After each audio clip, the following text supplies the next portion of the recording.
There we go. Is this thing on? Yes, it is. Alright, good evening, everyone. Welcome back to more Blaze Black. Boy, oh boy.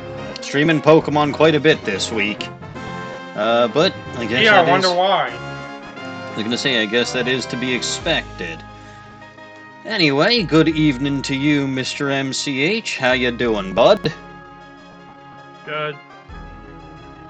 No more mime-licking, Jay! And hello, Jay, and hello, Emolga Brine. No more mime-licking. It's not gonna happen until Sunday.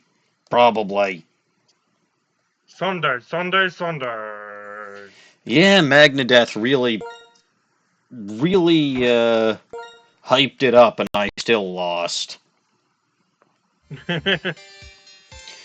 But, to nobody's surprise, speedruns of anything really aren't my cup of tea. And my cup of tea now does not have any bugs in it, and I have plastic wrap over it to prevent that from happening again. It was very frustrating. Oh, I didn't know that happened. Oh yeah, that happened at the beginning of my stream on Monday. That sounds like hell. Infuriatingly so. But that's not why I'm frustrated today. I got over that. No, that's good. Why I'm frustrated today is an entirely different can of worms. Who wants to hear why I'm mad? I do. Okay, so let's get this party started. So all of you know that I actually bit the bullet and ordered a new gaming computer last week. No, Jay, for once I did not do it to myself. It's not my fault. There is zero way you can put this on me. Not a one.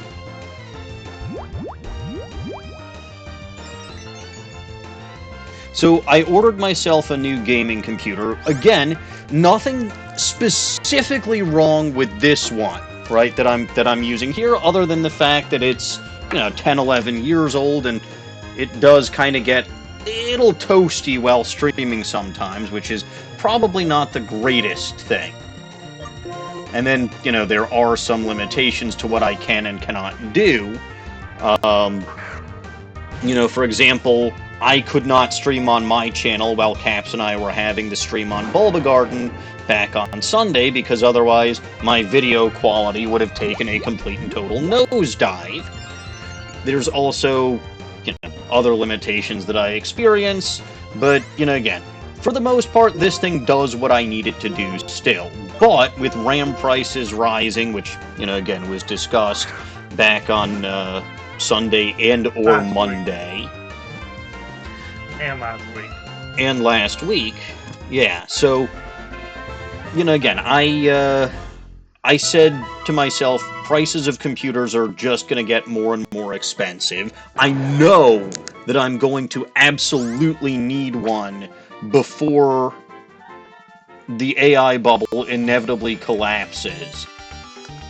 So I decided to ask Ellison, my friend, and one of the experts that I know, and I asked And him my for some friend. advice, and he recommended something. It looked like it was on a decent sale, so I bought it.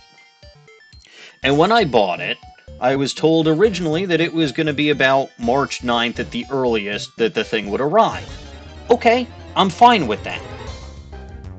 Get another email, not that, maybe a day or two later, that says, updated, your thing has shipped, and the new expected arrival date is March 3rd. Okay, that's pretty good. I appreciate it. That's faster delivery than it was expected. So I plan to have the thing arrive on, I plan to have the thing arrive on Tuesday the 3rd, right, yesterday. And it doesn't. And I get notification like towards the end of yesterday, oh yeah, no, it's actually going to show up sometime on Wednesday the 4th, today. I'm like, okay, fine. That's still technically earlier than I expected, but I have to go to work, and my wife is going to be out of the house. Right? We specifically planned for it to arrive when they said it was going to arrive. God forbid it actually does. But I figured, you know what, there's still probably a decent chance maybe my wife will be home when it shows up. Probably not, but I'm sure that there's going to be a way to work through this if not. Boy, was I fucking stupid. So it gets delivered. Oh. Well, they swing by around, maybe a little before 1 o'clock in the afternoon to attempt a delivery. And I get the notification that an attempt was done, and, the door tag's on the door, and I'm like, okay, that's fine, whatever. I'm wondering, right, I'm wondering, okay, I know this song and dance, right? Hello, Normans, you're in the middle of hearing why I'm pissed off today. And Jay's not going to hear the rest of this story because of ads, which is wonderful. But anyway, so I'm like, wife's got some plans tomorrow. Wife's got some plans on, wife's got some plans on Friday. It didn't get shipped back. No, at least that didn't happen, at least not yet. But the problem is that, again, there's probably not going to be anybody home when the shipment comes. And, again, I get it. I understand exactly why they want signature. And I also understand why they want it to be a direct signature, so I can't just sign the door tag and say, hey, you're authorized to leave this fairly expensive piece of technology out on my front porch where anyone can steal it. Which I technically told him leave it on the back, not the front, but you get the point. Either way, there's no way for me to, give a signature in advance. Which sucks. So I check, all of the online options, and I'm like, okay, can I at least redirect this shipment to a secure facility? I know FedEx sometimes does that. And, if they can do that, then I can basically pick it up at my leisure from this place, after work hours. And bonus, I think, since they happen to have locations in basically every Walgreens, if it happens to be the Walgreens where I need to pick up my prescription from, I'd accomplish 2 tasks with 1 location. Of course it wasn't going to be that easy. I searched for, locations to do, that I could potentially redirect for shipment holding. Nothing. Not a single one was eligible. Which is bullshit. So, alright, I called up customer support, and I'm like, okay, you know, can I just go and pick up the package from your facility where it is going to be staying tonight? Right? It's probably out of my way. Like, it's most likely, you know, not on the way home, but I know a lot of FedEx places are open well after work hours, especially if it's like the FedEx hub that this, you know, that this gets shipped to and from. And I asked the guy, well, so can I just go and pick it up? You will never. Well, first of all, okay, when I called FedEx, I actually had to navigate their damn automated call system first with their frickin' robot, and I had to ask the thing like 3 or 4 goddamn times, hey, I need to speak to human, before it actually let me speak to human. And then the human was fucking obtuse. But yeah, you will never believe what they told me. Any guesses? Again, I think it's a reasonable request to ask, hey, can I go over there and pick up my package? They told you no, I'm guessing. Not only did they say no, what they said just made absolutely no fucking sense to me. They said you have to they have to attempt to deliver it 2 more times before I can go pick it up. I know that, actually. That's one of the rules they put in place during COVID. But it's not fucking COVID anymore. I know. And the end result is just... So, okay, I said, alright, fine. Can I at least schedule this so that the delivery will happen after work hours? No, I'm afraid you can't do that. No. Yeah. I'm like, well, then you're just fucking wasting everybody's time. Bullshit, but I don't know why they still do it. Yeah, you're just wasting everybody's fucking time. Because and the thing that I have to worry about especially is FedEx is not exactly well known for their careful handling of fragile packages.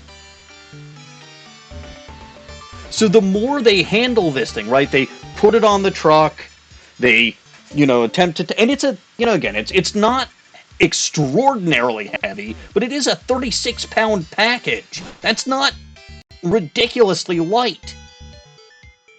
Right? So they take... I don't think anyone handles packages that long. No, they don't. But, like, again, they're putting it on the truck, they drive it here, they take it off the truck, nobody's there, they put it back on the truck, they take it back to their facility, they put it back in their... They're gonna fucking break it. I know they're gonna fucking break it. So here's the problem, Normans. I wasn't the one who chose FedEx as the shipper. That was done by... That easy. No. That was done by the company from which I purchased, which I don't blame them, right? It is one of the more convenient... Oh, I could absolutely sue them for breaking it, Jay, but that's just... You know, again, it's going to delay, like, bare minimum. Absolute bare minimum. It's delaying my receipt of the package until Monday. Worst case scenario, if they break it, I get to sue them, but I also don't get my computer for even longer. Because all of that shit has to get dealt with. So I told you, for once, I am not to blame for this. I did not cause my own problem here. Okay, one could argue that by ordering the computer in the first place, I caused my problem. But that's not fair. Because I bought the computer for good reason.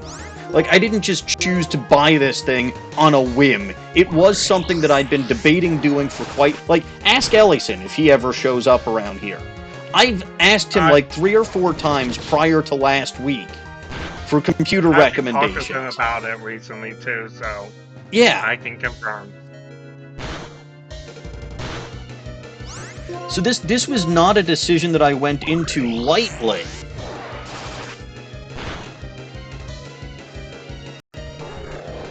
But anyway, it's a ridiculous situation. It made me extremely frustrated. And it's, again, it is a combination of things, technically speaking. Right? Where something went wrong, right? Something hiccuped, and it went from being delivered yesterday to being delivered today. And I don't know whose fault that is. I don't know what caused it. There's always weather problems this time of year. Wait, I got a question. Yes, sir. What if it gets delivered on your Sabbath? How would you go about that? Well, it's not gonna. At this point, so this is the problem, right? This is why I say that I'm going to be delayed at receiving this thing until at least Monday. Because there's 2 more delivery attempts. It's going to be Thursday and Friday. Right? Okay. And it's probably going to be during work hours for both of those. So I'm not going to be able to go Friday to pick the thing up because I have to worry about Sabbath. Yeah. Which, again, is what it is. And then they're not open on Sunday. So it's all stuff and nonsense. And again, I'm not thrilled about it. I'm really not. Is it worth blowing up the goddamn world over? Probably not. Maybe. Right? I think the world is still relative. It's just... Because again, you have to remember that I was originally not even potentially going to get it until the 9th. So even if I do pick it up on Monday... Right, that's still right around when I was originally potentially going to get it. 6th, actually. It would be 3 days early. Yeah, well... It was supposed to be the 9th, right? So it would be, quote-unquote, on time if I got it on Monday. But, again, I still have to drive off. And again, the thing that pisses me off is that what's gonna happen is that it's, they're gonna have the guy come in twice again, or, a FedEx driver come in twice again. They're not gonna show up at a time that's convenient, right? Nobody's going to be home. And I'm just going to have to drive out there anyway after... So we're basically just taking what I could have done and taken care of today and making it not happen until Monday, right? We're delaying the inevitable by 4 days. Pretty much. Fucking bullshit, man. I am... Again, I'm annoyed. I'm irritated. I'm frustrated. And again, at the end of the day, is it really that big a deal when I don't even know when the fuck I'm going to set this thing up?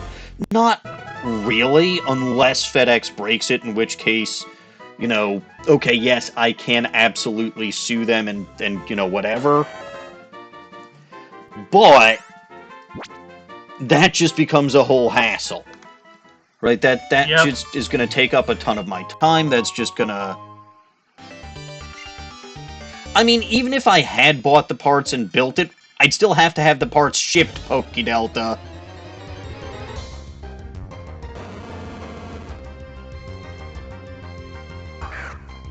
Also, everyone says this shit's easy. Remember that you're talking about me. Yeah, that's the same issue I have. Everyone says it's easy, but it's only easy to install the house file, which is why I'm afraid of myself. Not only that, but my setup couldn't even have a desktop, like I said before. Yeah. Again, I probably could do it, but when it comes to something as important as a gaming computer for what I do, I'm not taking the risk.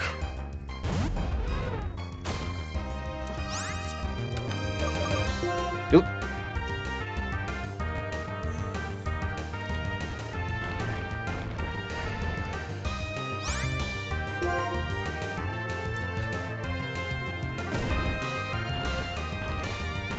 I mean, Jay, first of all, at the moment, I can't sue them. But of course, right? If they break the thing, of course I will sue them. Regardless of whether it's a hassle or not, they can't get away with that shit. I'm not letting that, but again, The fact of the matter is, I could have had this today. I could have had this tonight if they were reasonable. Also, I think the hidden item's on one of the rocks. Yes, it's on this one. No, it's not. It's beyond that.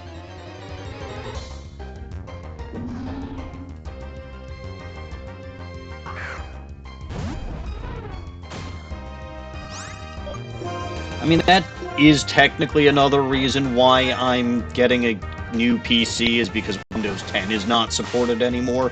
I think I could update this one to Windows 11, but It's better to just buy a new one with 11, even if it has stupid AI bullshit. I really am pissed off at AI in general. Which the whole Same. world should be. But, like, it's now personally insulted me like 2 or 3 times. When something's supposed to be artificially intelligent but still smarter than you. I'm sorry, I didn't say that. You didn't hear anything.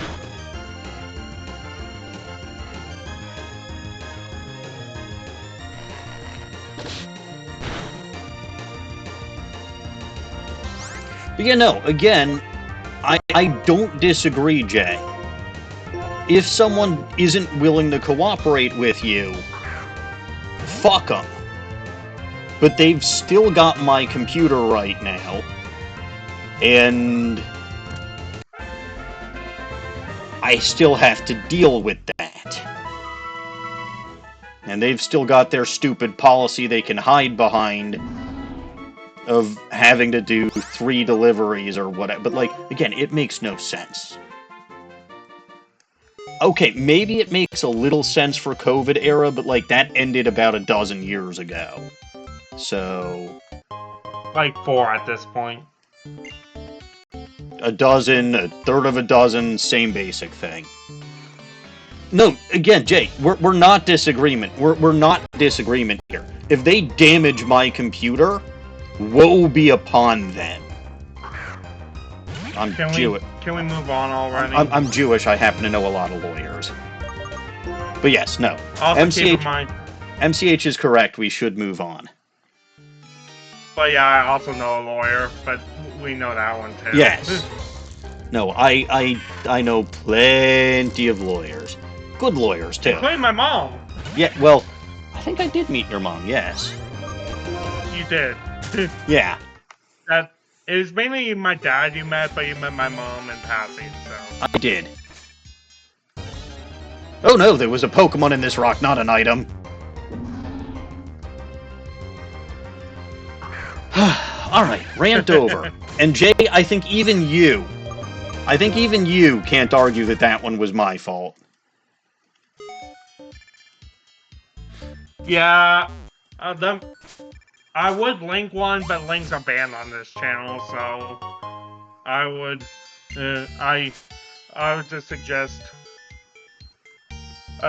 just suggest looking up ones on. There's multiple guides out there. Some on Steam, some on.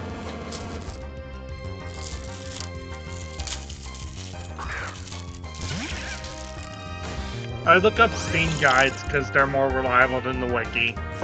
Delicious bug-free tea. I did also replace the bait in my bug traps on, what was it, Sunday or Monday? I don't remember, but very recently.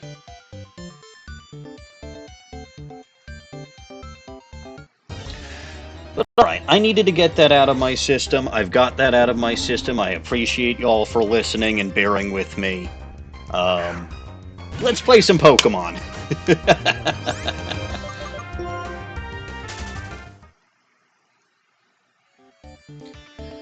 I will say I'm sort of half debating not going into work tomorrow so that I can at least be home for the second attempt, but the problem is we're training this week. Alright. What else is... I mean, I feel like I saw y'all recently, and I did, because I streamed Sunday and Monday. I will say, I did enjoy my day off. and I quite enjoyed the overall event that we did with the Gens 1 through 9 relay. It was really good, and I give Caps a lot of credit for putting that together. He did a good job. Caps did a very good job. And all of the streamers during that event also did a good job. And honestly, when it comes to the 40th anniversary, maybe we'll all still be here and kicking.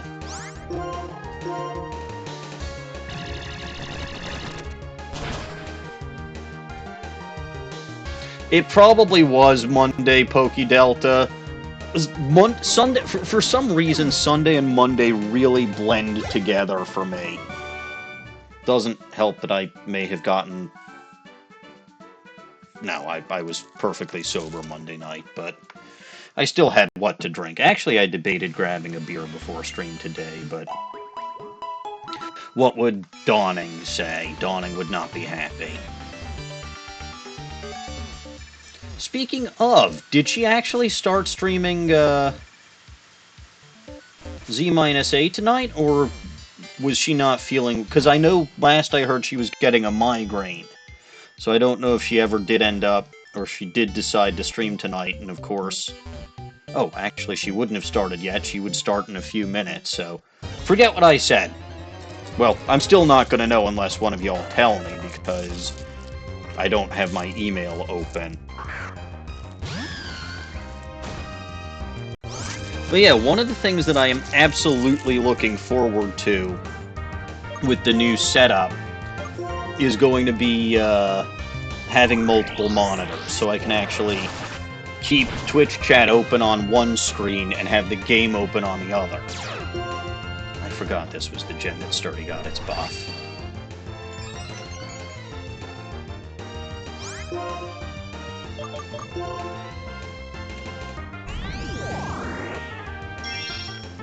Elizabeth and Margaret are achievements in the... What?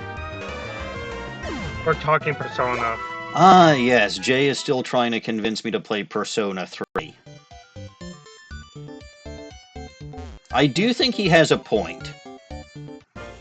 I do think he very much has a point. Yeah, but keep in mind, I'm a big SMT Persona fan, so I know what I'm talking about here. Sure.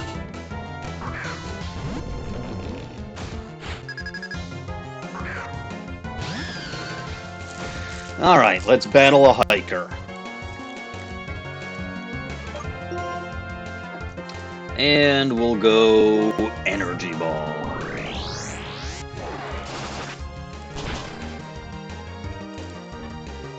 And there's that Sturdy again. Stealth Rock! Oh no!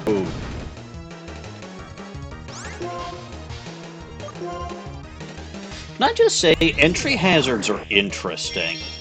I never really use them myself because I think they are most useful in competitive battling, which I don't do, but they're an interesting concept. At least I think so. Maybe I'm nuts.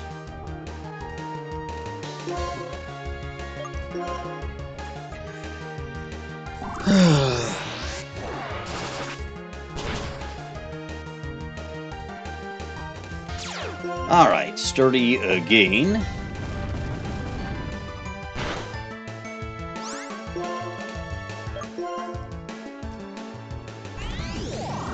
Gigalith hits hard.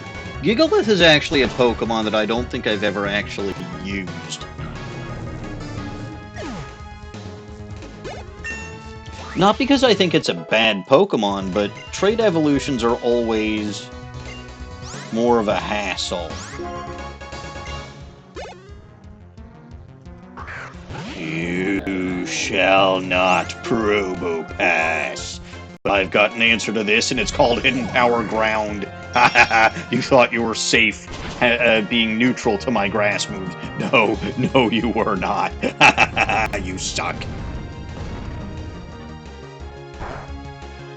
Meanwhile, your ground move does nothing except raise my special defense.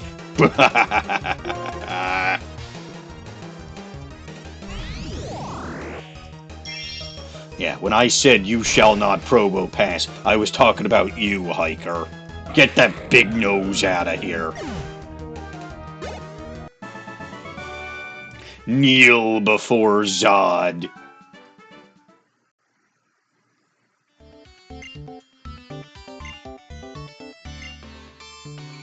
There's always waste. Look, wasted effort is what I do all the time. Just look at how much time it took me to find... Well, it took me to find a Bagon in the first place. And then I went through all that trouble. I accidentally knocked out the 2 Bagon in the chain. And then I find another one...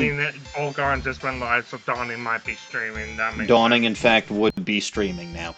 Well, good for Little Goblin. I'm glad she's feeling well enough. That's good.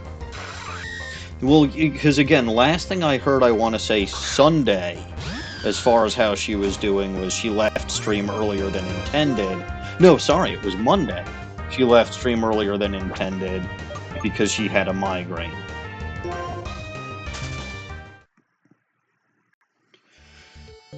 So yeah, that's what it is. Dawning is streaming Pokemon Z-A now. This is a big betrayal.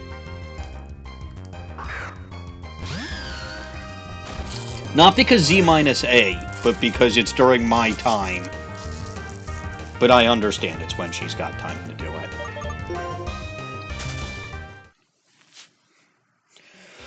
Oh well.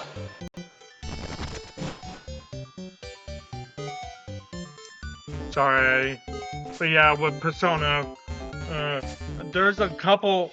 I will say you probably won't want the mainline SMT games because of who the main villain is in most of them. I've heard who the villain of Persona 2 is. That's only the first half, and that's actually a cheap costume by the actual villain. Fun fact. Well, whatever. It is what it is. But the main villain in most mainline SMT games is quite literally God himself, which is why I don't advise you to play them. You know, I still haven't fixed that subscriber, sound effect. I really need to. It's not confusing. It's very the truth. Like, Alana Pet was using that character as a disguise as Pichu. Let me do that now while I'm still thinking about it. Because that thing lasts, that sound effect lasts way too long. It's the one thing everyone knows about Pichu, but it's actually not. If you played the game, you would know. Because, like, Pichu is an experience instead of something. Eternal punishment happened because of instance, and she also in more detail what happened in the end of instance. Basically, it's not actually the character, it's not actually that real life Bassus, it's a literal god of the embodiment of the human consciousness, and the bad side of the human consciousness. Based off the Cthulhu mythos, no less. It's weird. Okay, let me figure out an audio file for this that's actually a little better.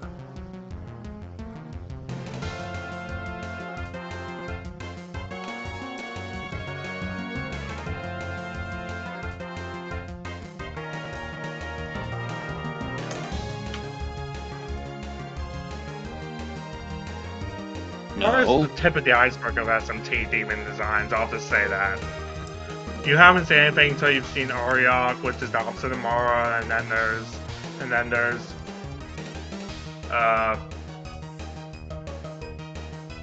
let me just tell you, there's one design where they gave Merkabah golden tits, and I'm not even joking.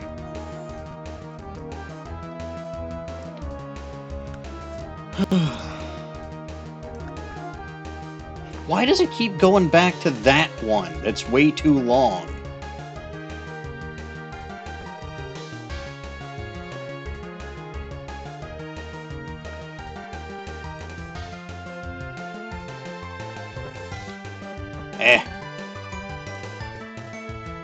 I think it's just that this thing doesn't work the way it says it does. So, okay, let's do that. Let's save settings.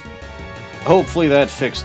Yeah, alert duration, 8 seconds. So I think that's maybe a bit more reasonable. Yeah. Alright, sorry about that. I had to do that while I was thinking about it. Otherwise, I would have just forgotten again. We all know that I'm a fucking scatterbrain. Iyasaka is a design that harkens back to SMT2, though. That one's not. Keep in mind, most of the Persona designs come from SMT because that was the parent series. All of these workers everywhere hanging out and jumping out of rocks.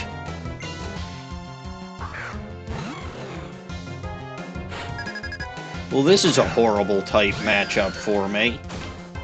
Incidentally, that's going to be what the next gym is.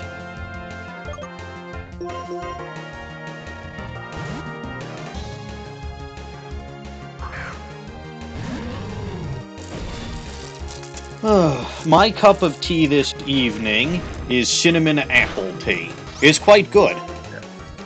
That does sound quite good, and I don't even drink tea. I'm more a soda jerker. Sure, I get it.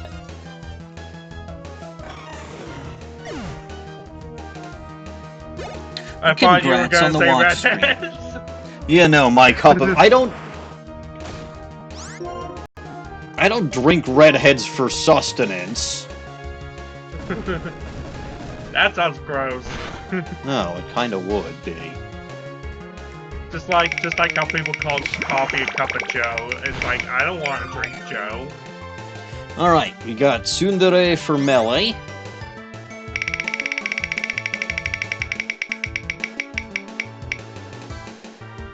And we've got upside down. Oh, this is gonna be fun.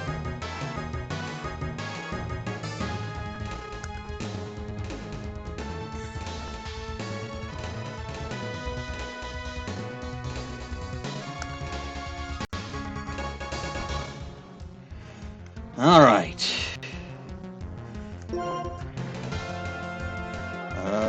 Can probably get away with that.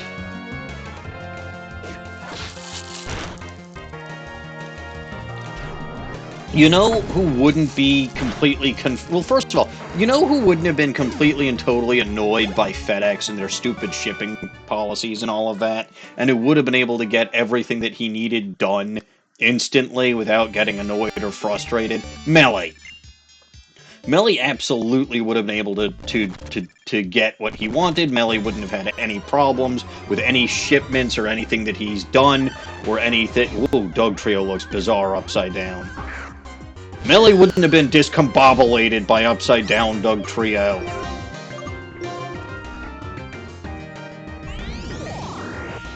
Uh-oh.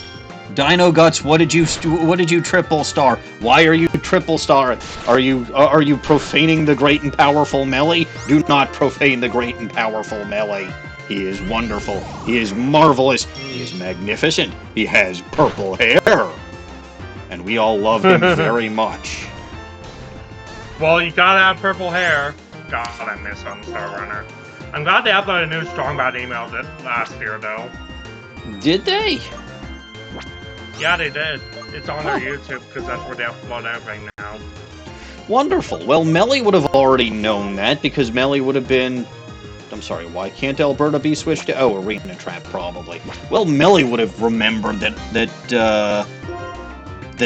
thing has Arena Trap. I'm going to try to throw an Ultra Ball, but I can't. So what do I do? Because it's underground. Yeah. I think I'm still faster, so we'll Hidden Power. See, Melee wouldn't have been backed into a corner by a frickin' Doug Trio. Amogus. Upside down crewmates. Yeah, Melee would also be able to find the imposter. I mean, it would be no fun playing against Melee, because he's so good that he never ran to imposter, just because it's so antithetical to his wonderful and charming nature to be as evil as an imposter, and he just is able to immediately suss out anything that's sus. Sus Trio? Yeah, sus trio. Maybe that's what we nickname this thing. If we find an actual Among Us, we have to name it the crewmate in response then. Because it's not the imposter. Yeah, well. Since this is the imposter. At some point I will be finding one of those. And I'm just gonna throw an Ultra Ball at this point. Ouch, that's a 1 HP in a dream. You know, Melly would have already caught this, Doug. In fact, Melly doesn't even need Ultra Balls to catch Pokemon. We know this because he doesn't use Pokeballs for his Pokemon. They just love him so much that they just hang around him because they want to hang around him. Okay, can I do this upside down? Wanna go... Yeah, as I was saying, you might like... But yeah, I agree with Jay, you might like Persona more than mainline SMT, but... I have lots of very positive things about P4, but it's also a game near and dear to my heart. Hence why I've had the PFP of the main character for 5 years now. 6 years. Okay. But like, I would... But like, P2 is a wild ride, even though you know who the final boss of the first half is.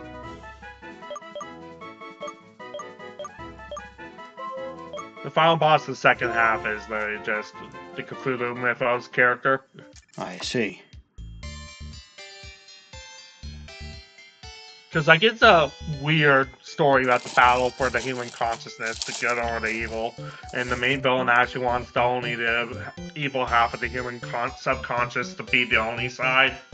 And so I mean, doesn't everybody who's evil want that to be the only side? Yeah, pretty much, but like, he made a bet with the good, collective good of the human subconsciousness, and like, basically the bet, and basically the second half second half in so I can already tell you I can already tell you how this ends. It ends with evil always triumphing because good is dumb. Well, for the first half, that actually happens. By the way, believe it or not. Did you watch that video that I sent you? Not yet. Okay, so I made a mistake last week. We were talking about the Star Trek versus Spaceballs video. The episode title is called Suck My Spaceballs, but the actual video is just Star Trek versus Spaceballs.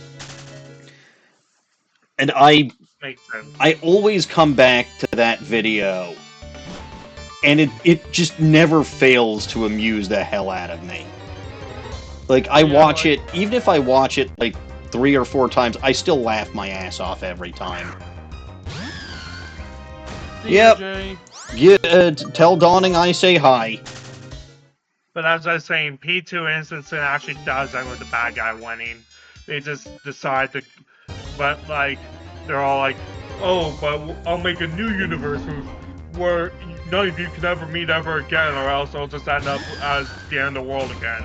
That sounds like a cop-out. Well, it was meant to be a cop-out in-universe. It was doomed to fail again. Like, in-universe, they knew it was gonna be a cop-out, so the main character of both games just possesses himself from the new world, just stop that from happening all over again. Yeah, it smells about right. So, like, just like, because the whole crux of everything happening all over again was if they met each other again. They just put it so that they could never meet each other. Yeah, and since that was always gonna fail, he decides to possess himself in the new world and just start to unravel the plot as once more, but this time in hopefully making it go better. Well, if at first you don't succeed, destroy the world and try again. Yep. But then, however, because he possesses self from the others, from the new world. He has to go back at the end of the game. He goes back to the ruined post-apocalyptic world, and his self in the new world takes over again with no memory of anything that happened. So it's like bittersweet, you know. I see. That's why it's the eternal punishment, because his eternal punishment is being forced to stay in the ruined world even after the events of the game. And my eternal punishment is having to tell dad jokes all the time. But we all know I love doing that, so... Yes. But since the first half of the game is innocent sin, which is what leads to the end of the world, is the innocent sin. Like, there's jokes about me when I break the vase, innocent sin, my mom, eternal punishment. I see. Like jokes like that, because those are the two halves of the game. It's one of those games where technically it shares the same entry in the series, but they're technically two separate games. So it's like a Sonic 3 and Knuckles kind of thing. Yeah. Except in this case, Eternal Punishment, for the first arc of it, deliberately tries pretending like it's innocent sin all over again before it swerves you halfway through. Uh-huh. It's like, wait, did we do this before? And then all yes, I have the strangest feeling of Dijon mustard. Yeah, that sort of thing, you know. Also, like, I'm pretty sure that I can stop being upside down. The similarities between the first half of Eternal Punishment and the plot of Innocent Sin is a plot point. It's a wild game. I'm sure it is, but I'm told that I should start the Persona series with Persona 3, if I'm going to. Something, particularly cute girl, or particularly cute redhead, or something. That's also on P5, to be fair, but like, I say you start with whichever one appeals to you. None of them really do, because I don't know anything about them. Well, I can tell you the gist of the themes of each one. It's probably another subject for another time. Like, I can tell you the gist of each one, but each one I'll talk your ear off about, with hopefully not spoiling. That's the thing, though. No spoilers. That's what makes it difficult. Yeah. Well, at the very least, I can tell you the thematics. P3 is about death and how it comes from one and how we should live life to our fullest with new experiences while we have the time on Earth. P4 is about truth, how the truth we deny ends up becoming a white lie for us to believe in. How the media turns the truth to a lie that we want to believe in, regardless of if it's actually true. So Persona 4 is real life, then? Well, they all try to talk about different things. Reload or portable? They add more ones to reload. Aha, I have reached the bottom of the mountain. No, I haven't. I'm still making my way towards the bottom. Oh, you know, usually in Ace Attorney, the game I'm trying to get to someone's bottom. Okay, in this case, I guess I was wrong.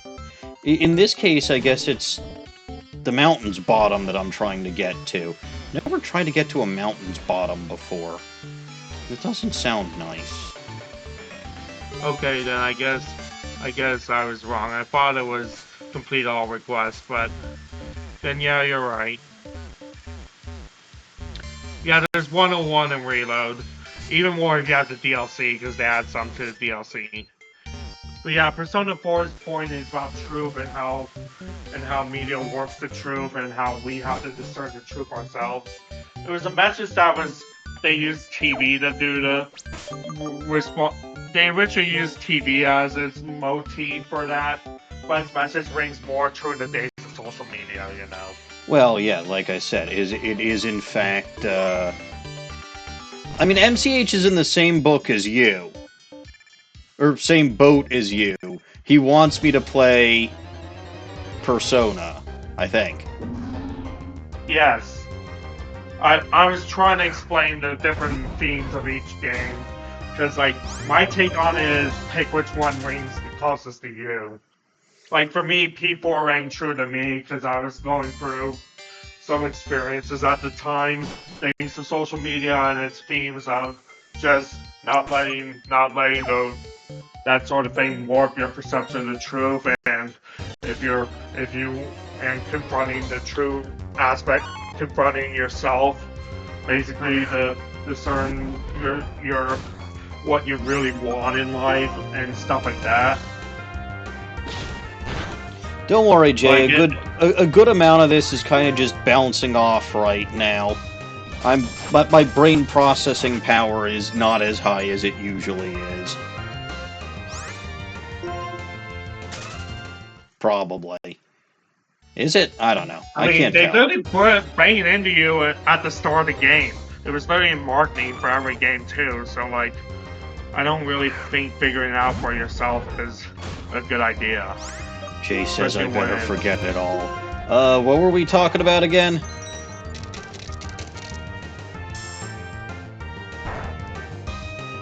It's just not. I don't agree with that, Jay. I just inherently don't. I just inherently don't agree with that.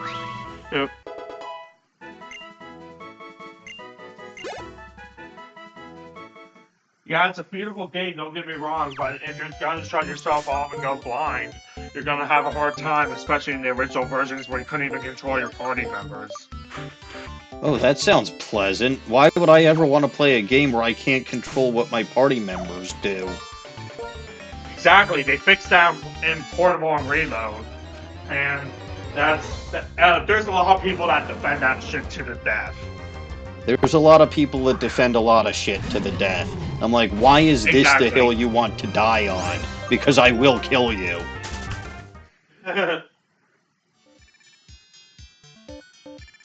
Hey, yeah, look! Portable has its own baggage, though. It's meant to be a visual novel, so there's a lot of the presentation of the original games and stuff. I finally found the rock that I could use to evolve Eevee into Glaceon. Like, some people still swear by the original Grad and Reload, so... Ooh. Triagonal.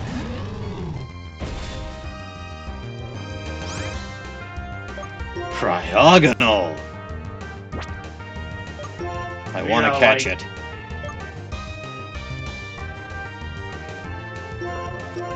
Don't agree that he should just not look up shit about the thematics of each game, especially when it's literally hammered at home in the game's openings and endings and everywhere in marketing and bullshit.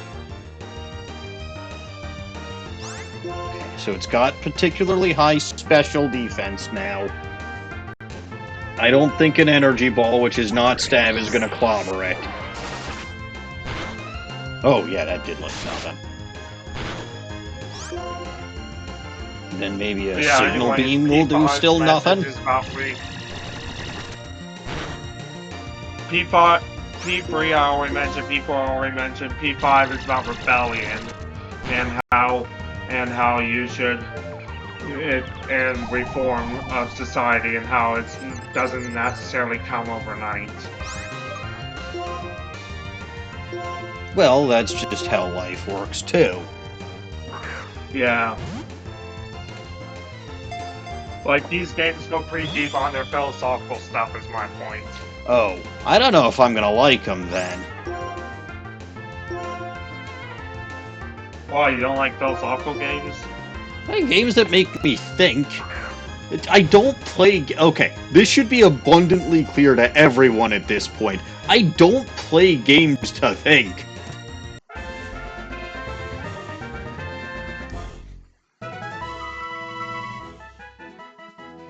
I play games because they're supposed to be fun.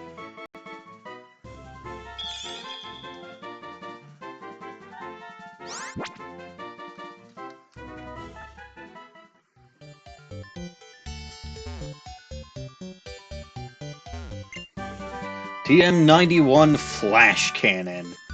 One of my favorite moves. Which should not be a surprise to anybody. I wonder if I've got anything that can learn it other than Mawile.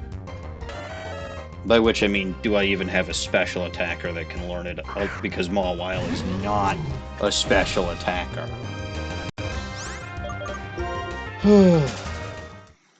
Well, might as well see.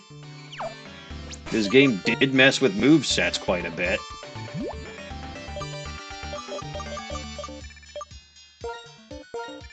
Ow, my head. Nah, it's just Wanda. Maybe Gardevoir can learn Flash Cannon, but I don't have her on my team right now.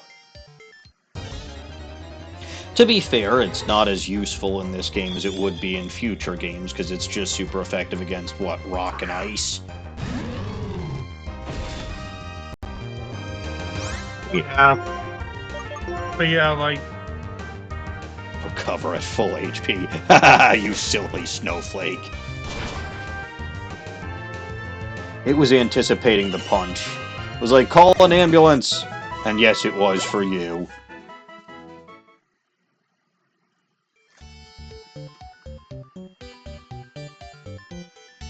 I'm sorry, what? Basically, there's a character in Persona 3 who wants to date his teacher, and some people justify that as because he's a teenager, and teenagers have done that in the past and still do it to this day.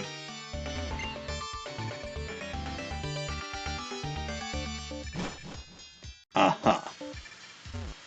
Like, they justify it as, oh, it's just a common teenager thing, so they like this character for that. Right? Okay, look.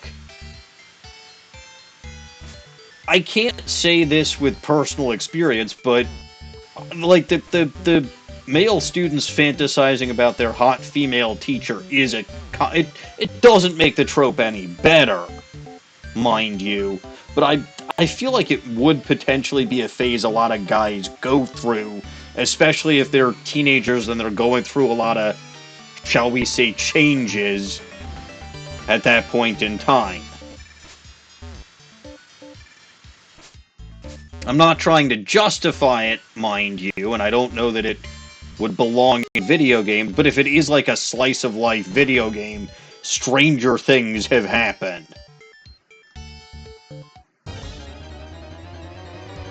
Yeah, like...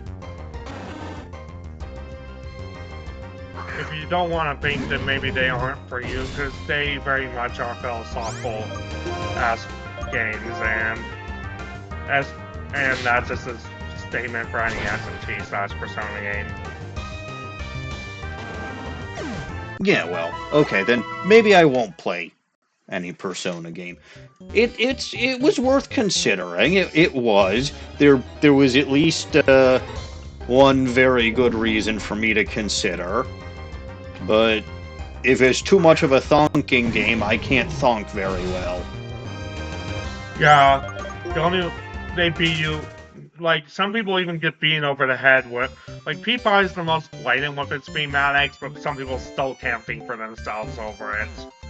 A good example being that that whole game has, like, a whole plot twist about it has a whole plot twist regarding the main characters getting set up by a bigger evil, and everyone's all like, oh, but... And the whole point of the game is about society can't reform overnight, and so everyone just looks at that and sees it as a happy-go-lucky brainwash the bad guys to save the world game, even though literally the whole last part of the game says otherwise, basically through different aspects. Yeah, you're not wrong, Jay. That area is only accessible in the winter. And I agree with you, Dino Guts, the Cubchoo line in general... Well, okay, Cubchoo is okay, although I don't like how its main weapon is its own frickin' snot. I like Beartick, personally. Beartick is just... I don't know. It's nothing that I really think about all that often. I like it more than Cubchoo, personally, just because of the lack of snot. Well, yeah, I'm not a big fan of Cubchoo. Like, neither of those Pokemon are ones that I... Like, if there's an ice type that was okay, actually, no. Beartic and the Cubchoo line is at the bottom of the barrel when it comes to the ice types introduced in Gen 5, which there weren't a ton. No, right? Beartic's actually used pretty often competitive. I'm not talking competitive, I'm talking my opinion. Right? Like, I like the Vanillite line far better than a lot of people do. Like, a lot of people give the Vanillite line shit for being ice cream. I like it. Even though I don't really like ice cream, I kind of like it. I think it works as a Pokemon. I actually like it better than the... It works about the same as a keychain does, so yeah. It actually works better than the keychain, and it works better than a fucking cotton candy that evolves into a cupcake. Meanwhile, the keychain got banned in some competitive circles, so... I believe it because of Prankster. Yep. Yeah, blah, blah, blah, Team Plasma. In any case, yeah.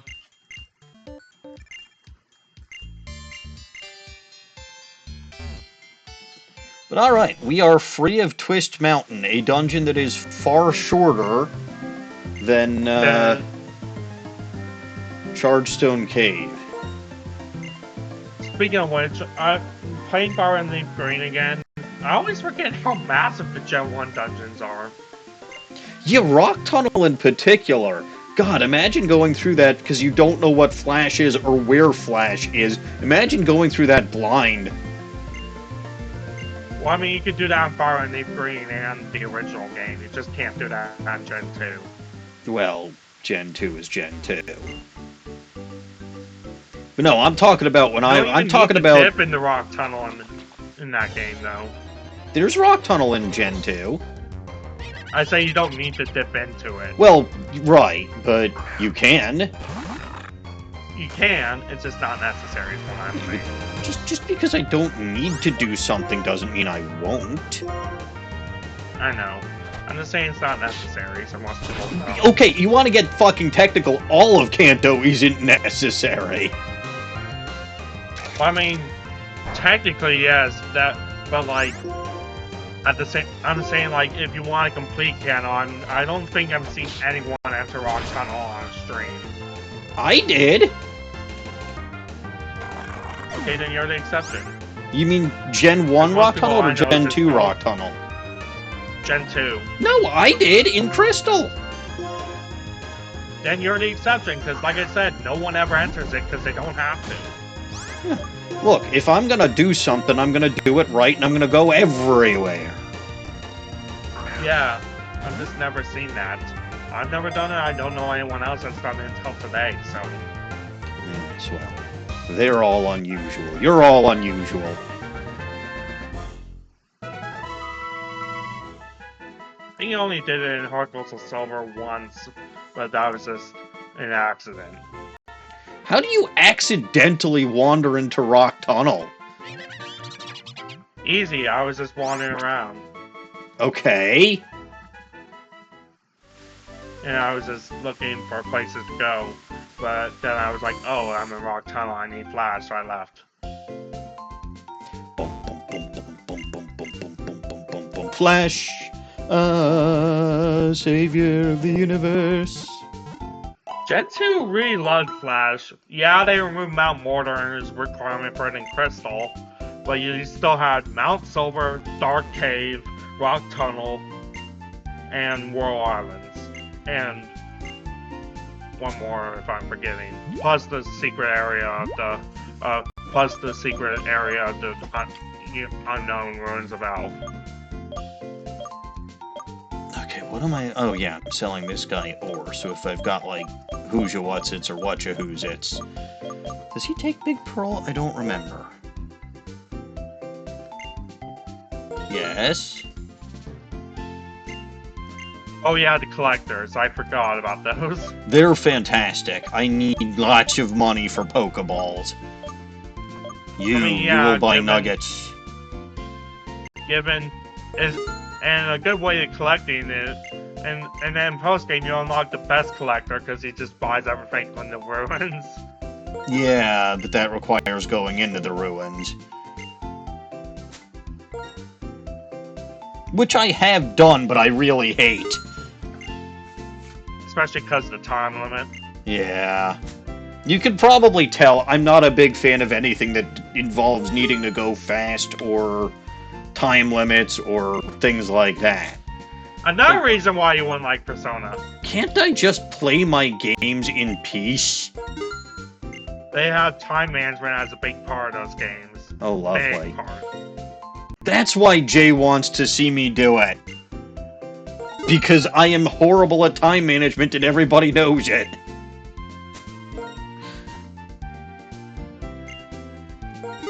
Because like they have like deadlines and a calendar system, and you're supposed to prioritize some stuff over others. Well, in fact, when they first came up with it in Persona 3, they outright expected you to not do it 100% on the first playthrough. oh, wonderful. I think.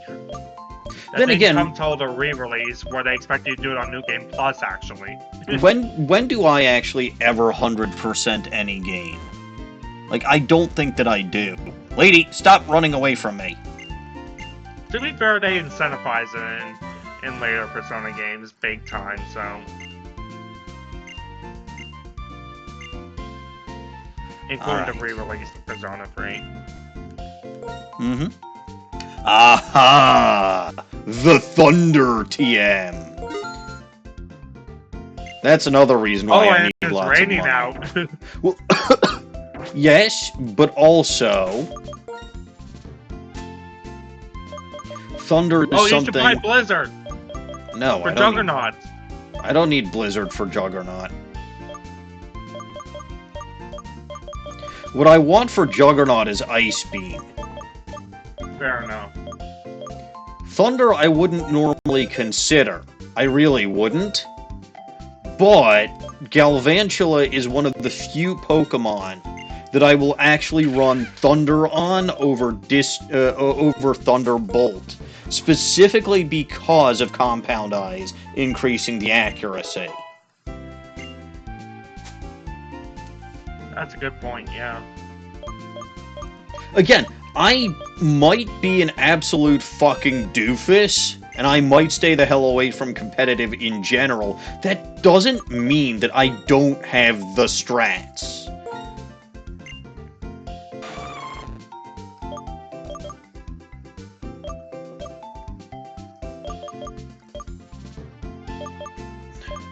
Time to finally get rid of Crabhammer.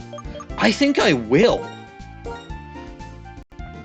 I really do, because I've got Strawberry for stab water moves. And Crabhammer has just missed way too many times for me to be comfortable with it. Plus it can break screens with Brick. And it deals with Steel and Rock types, which normally Juggernaut might have problems with. Although, to be fair, Rock types were already dealt with by Seed Bomb, but still. Give Juggernaut its due. I might take that fucking Delibird all the way to the League. That'd be awesome. That would be fantastic. Especially if you can get to League Round 2. Well, we'll see about that. Because I assume League Round 2 is 600 level. Yeah, I mean, League 2 is gonna be tough. But alright, we're here. I'd assume Alder would at least have a team of level 100s. I wouldn't doubt it. We're here in Isurus City. Icarus. Isurus, I thought. They're all named after weather or phenomena or myths. Yes, icy. Icy weather.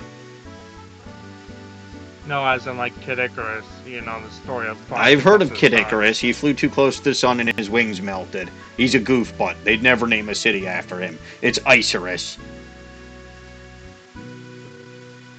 Anyway, bottom line, we're here. I need to figure out if I'm going to find a special water type, teach it surf, and go exploring a bit, because I still haven't done that. or if I try to go straight for the gym? The answer is probably surf, because I'd wager that the gym is way too fucking over-leveled for me. But regardless, while I think about that, I'm going to take a quick break. I require more bugless tea. So I will BRB.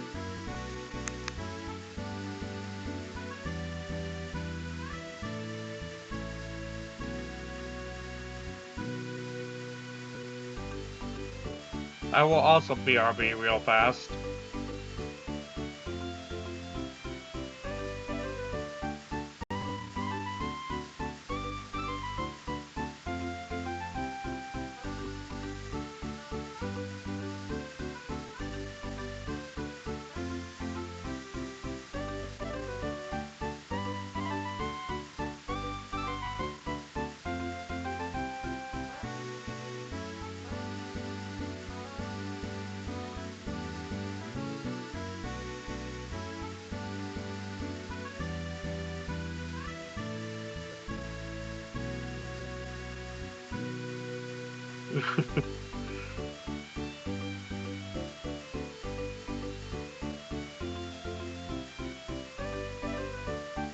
Yeah, 12.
Right back.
Whoa.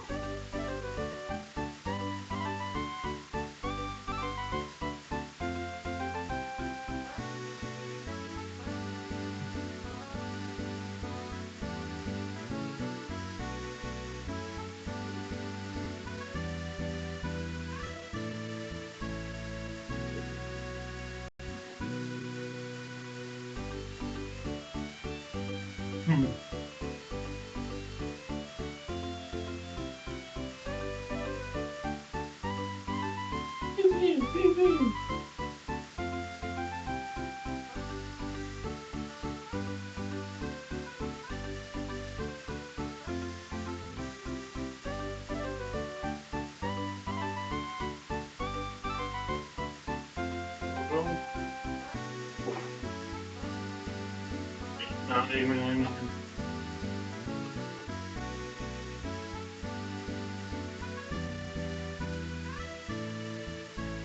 Pew pew pew pew.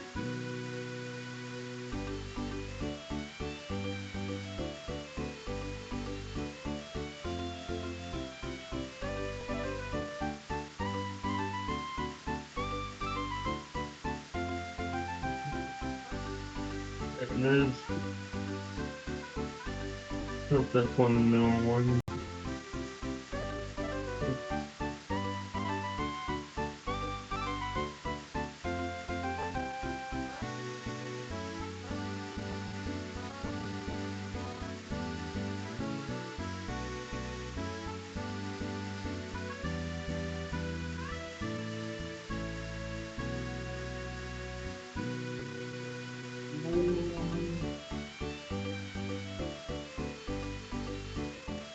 Shoot.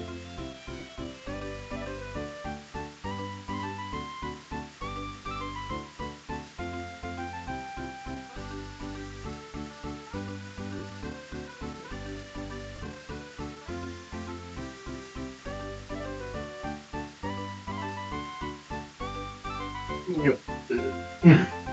Know what the bird's name?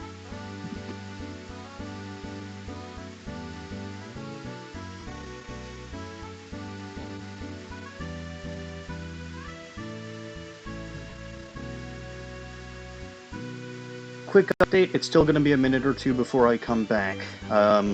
Just a quick minor something showed up, so I was stopping back in the room to drop off my tea. I gotta go deal with one more quick thing, and I'll be right back. Okay. So, how about them apples, chat?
Not Interville, but whatever.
Alright, back for real now. For realsies. Yes, no, I apologize. That spiraled into something that I did not anticipate. Starting with my wife meeting me in the kitchen, because she had a couple of things she wanted to discuss with me. I think she's trying to snag my laptop after I get my new computer. Which is... I don't blame her, honestly. I mean, yeah, a 10-year-old or whatever Alienware is still better than what she's currently got. So, we'll see. Like, it depends on what I have in mind for this. I'm not sure if I really do have anything in mind or not, but she also had some groceries for me to take out of the van because they were too heavy for her. And then, as I was talking to my wife, I noticed that the kitties were a little more affectionate than usual. It was like, okay, what do they want? And I noticed that their water dish wasn't filled. Like, their water dish was empty. And I was like, okay, it's actually a legitimate complaint this time. For once, the kitties were correct. Yeah. And yeah, like... To be fair, I had a reasonable idea that that's what it was, because I'd seen that it was starting to run low. Now, the way that we have it, right, it's kind of like a gravity feed tank. So, until it's actually empty, if I try to remove it, I'm going to splash water everywhere. Gotcha. So that's why, even though I did notice it was getting empty, I didn't change it before today when I noticed that it was actually empty. Don't think I'm neglecting the kitties. And I'm not talking to you, MCH, I'm talking to chat. Chat always thinks the worst of me. I know they do. Yeah, like... So, if your wife gets your new computer, gets your old computer, the one you use right now, how would you go about this stream series since you said you wouldn't transfer over the save data for obvious reasons? Well, that's the question. I probably would transfer over my stream series at that point, or, you know, again, she'd have to wait until I finished setting up my, my new computer. Gotcha.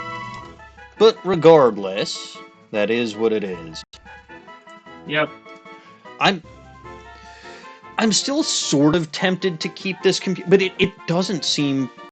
Okay, she made the argument that it just doesn't seem fair for me to have two decent well, okay, one really good computer and one really one decent computer, while she's got, like, a hand-me-down and a really not that good computer. And she's very convincing about her arguments. Very. That would make sense. That's just logic. The logic had nothing to do with her arguments.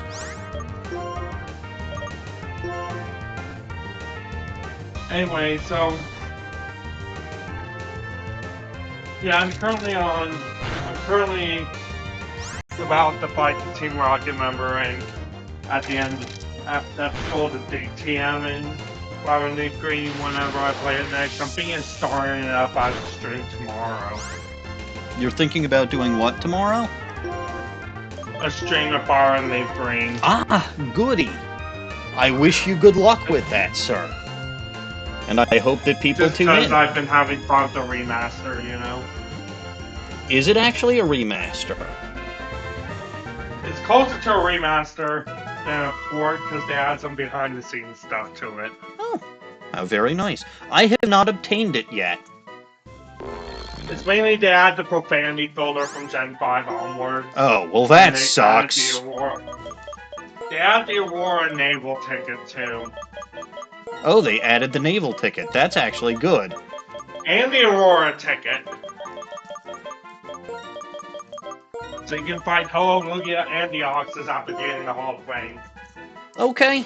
Look, that stuff I'll take. The profanity filter. Like, half the fun was being able to nickname your rival Dumbass. Yeah. To be fair, I kind of get it with Mon at least, because they can go in the home and then you can trade it. Want to trade at that point, you know. But I want to Like, nickname, or I want to name my rival Dumbass. It just doesn't feel right if I don't name him Dumbass. Name him sexy like you used to.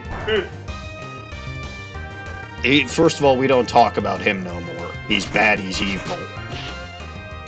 I know. And even my rival in Pokemon isn't as evil. I was joking because remember that's what he named Barry.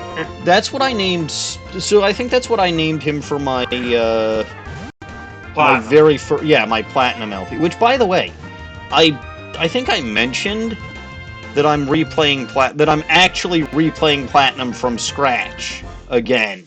Yeah. Like I deleted the save file that Caps and I raced on because not because I'm a sore loser, but because it wasn't fun.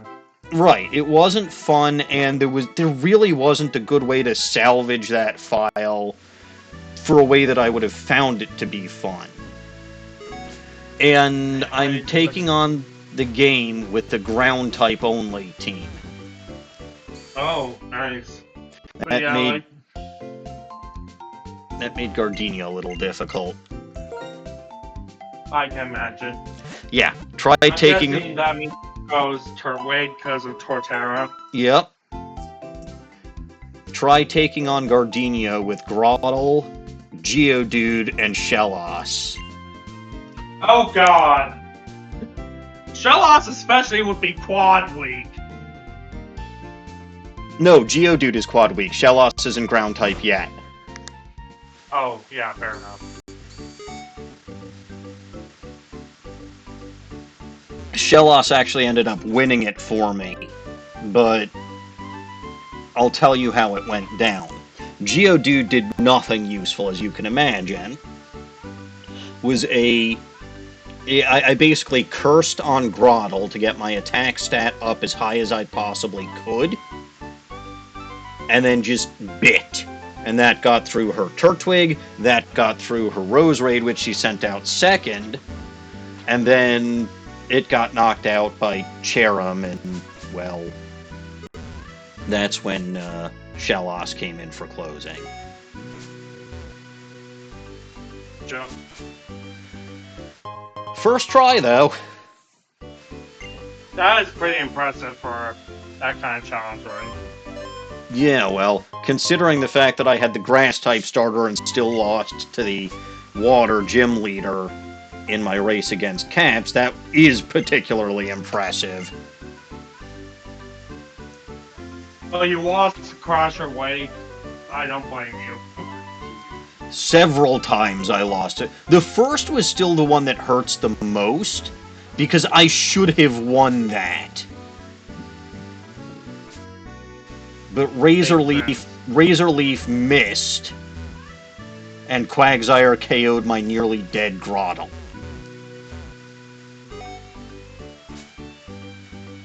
And Grotle had just leveled up to 32, and because Grotle was KO'd, it didn't evolve at level 32, which meant it evolved at level 33 and didn't get Earthquake. Makes sense. So pissed. So pissed.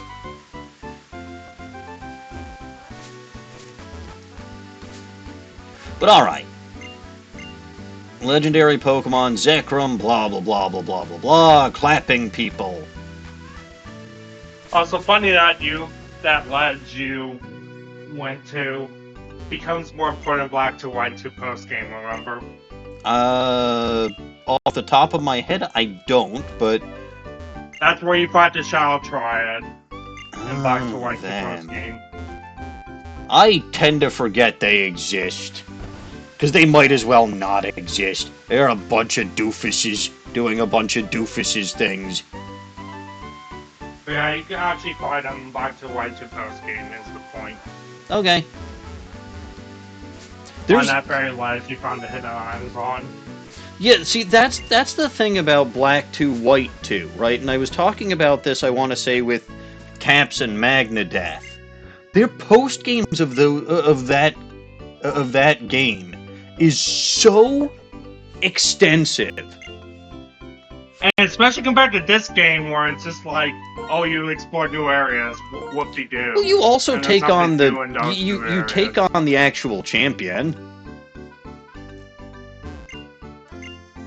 Yeah, you can fight Alder and Cynthia, but that's about and go on this heat diving, but that's really about it for stuff to do in this post game in Black and White 1. But yeah, there's new areas to explore. There's new Pokemon to encounter. I mean, but again, so I think it came up in conversation specifically because Caps was playing like Gen 9, and it's like, yeah, what is the post game in this? It's like non-existent. You really need DLC for post game, and what sucks is that the DLC really isn't. The first part of the DLC doesn't even really tie into the fucking story of the main game. It doesn't, but the second half and the first and the Pekaron stuff do, to be fair. Well, the Pekaron stuff sort of does only because it involves some of the characters. It still wouldn't make sense without Part 1, without Teal Mask. Uh-oh. Wait, okay, there it is. It was just delayed a bit. Table for business cards on your way out. Okay, a hint. You have 3 little goblins know best. 4 little goblins know best. I got official business. Where the heck do I even... Please see table for business cards on your way out. Just at this point, I request a redhead Zelda knife? 1, 2, 3, 4, Because that 5, seems like all of them 6. at once. No, it's technically just 1. But what would you want me to do? I got official business. Let's go first. Please see table for business cards on your way out. Who's that hoser, eh? Okay.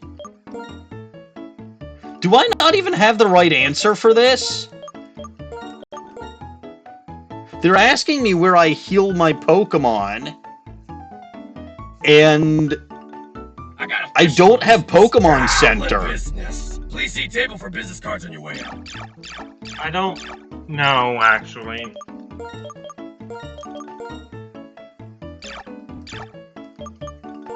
Maybe it's just Poke Center? Alright, so who's your A? What's the next one?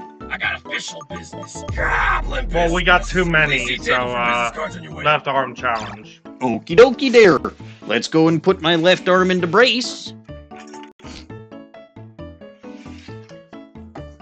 And then ditch the glasses, and then the next. That's another one. I got official business. So I'll wait Goblin for the next business. 4. Please see table for business cards on your way out. Okie doke. So you've used up 3, and you will be you'll be waiting on the next 4, dear. Yep.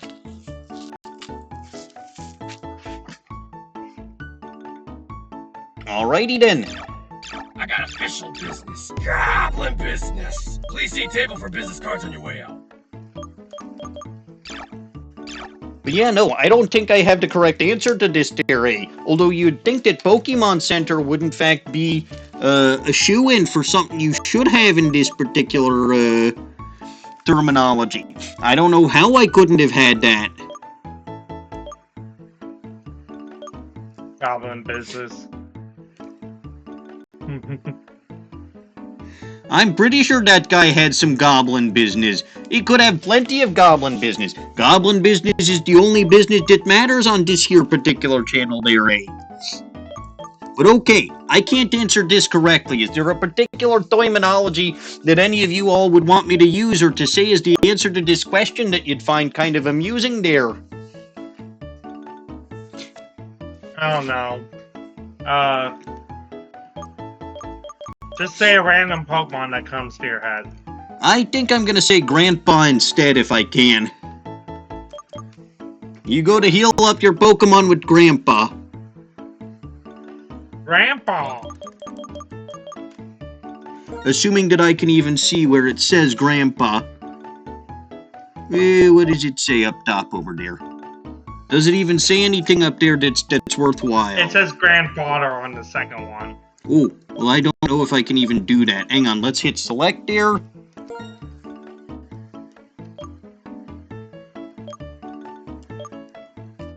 Is it this one? We'll go with this one. Oh, that's grandmother. Oh, well, I can't see a thing. So it's close enough there. Wait, what did I just do there, eh? I'm stuck using my right hand, so I can't even do anything correct.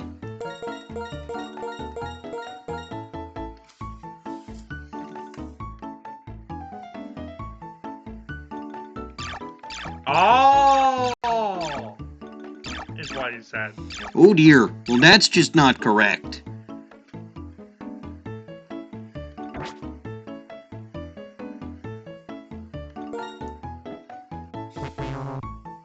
Uh-oh, did I get the answer wrong there? But grandmother can in fact tell heal my Pokemon there. You got it wrong.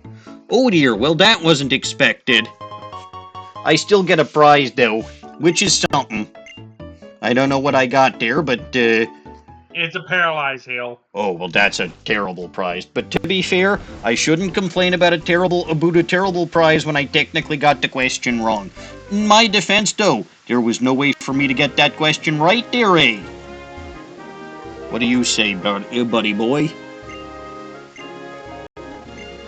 Buddy boy? Oh, he's Don't talking call me about... buddy boy. He's talking about some kind of legendary Pokemon there. I'm sure we'll never Oh, he meet meant that... Cedric. Yeah, I'm sure we'll never meet that Pokemon.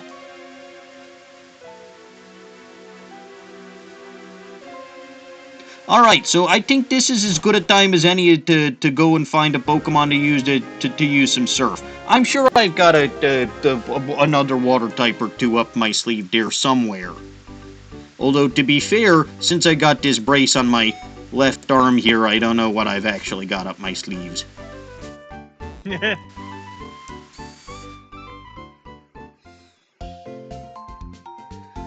Maybe I've got something up the brace there. Ooh, I will say this. So this past Monday night was the Jewish holiday of Purim, which was I've referred to as the get drunk holiday, because to a certain extent that's what it is. But last year at this time, so there's another tradition that we do where we read the story of Purim in what we call a Megillah, and at certain points in the Megillah we're supposed to wave around these loud noisemakers to blot out the name of the main villain there. Well, last year, I've got a really special 100-plus-year-old wooden noisemaker that's a family heirloom of sorts, and I've loved using this thing during my during this holiday in the past. It's very, very, very loud, and very, very, very heavy, and very big. Wife doesn't like it at all, but she doesn't go to services with me, so that doesn't affect anything there. But last year, because of the problems that I was having with my wrist, I couldn't use that there noisemaker, so I was stuck with the teeny tiny metal one, and I was very upset there.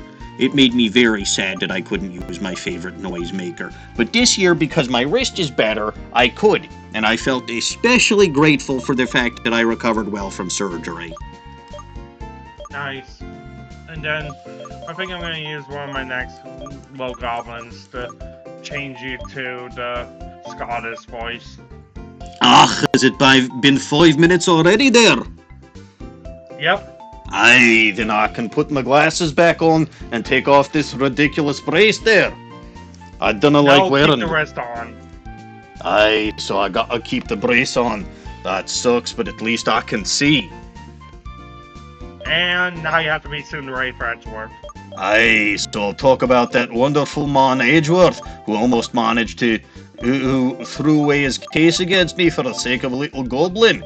He's such a wonderful person that alas we should have seen him more in Ace Attorney 4, and it's really a crime that we have not seen him. Someone needs to be arrested for that mess. What should I use with Surf? Well, about that, there are 2 games you can play. 2 games that I play? That's Star Edgeworth. Aye, those sound like fantastic games, and I might have to try them out at some point. But that would be me, Matt Scotchgard. I'll have to play those games. Much later after I bribe you. Aye, bribery'll get you anywhere, laddie, especially with a pint of scotch or 2. But that's another story for another time. Right now, I have to figure out who I can use to use Surf. I think Tauros can learn Surf. That'd be an interesting choice. Tauros, yeah, I think you can. Aye, so let's go. Can learn Fly. Who can learn? Well, yes, Duriel can learn Fly. But I've got Skarmory for that. Yeah, I'm just commenting because that's what I did my old G-Fire and they Red run back when I was a kiddo. Aye, that's a good thing to do. Anywho, I'm gonna try to move around my Pokemon because a lot of shite got into box 16 and I didn't want it to. What? When in the box 16? Because that's where I put me party members. But I forgot to switch boxes, and so everything I caught ended up in box 16. Can't you switch modes by pressing select in this version? I cannot press select. Hang on. Nay, that didn't work. I know you can switch modes between red, green, blue for like selecting a mon in this game. Nay, that didn't work. I just don't remember how. It's somewhere in Move Pokemon is the option. Try pressing A on an empty slot.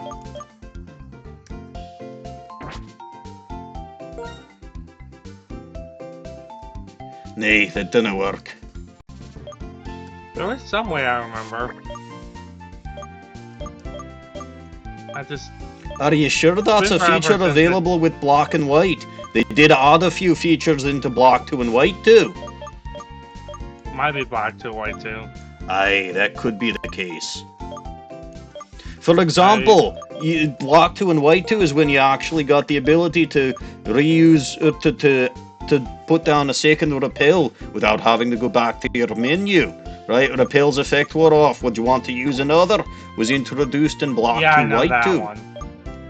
I know that one.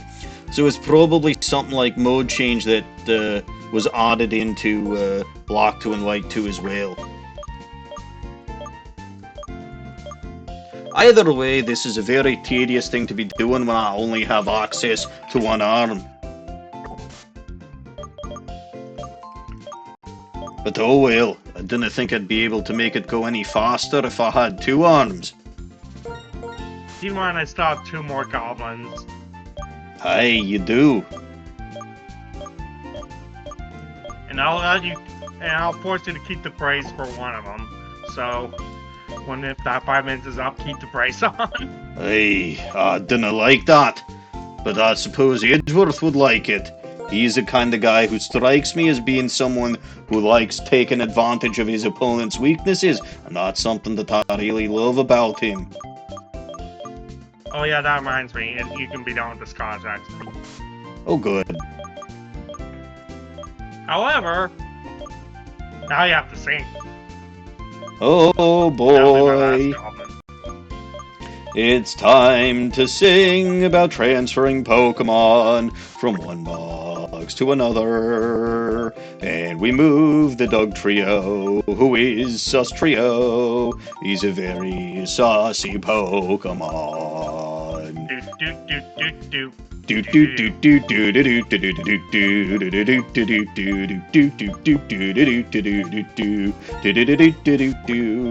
You know, Cryogonal, we were talking about the ice types introduced in Gen 5 earlier, and Cryogonal is actually very good.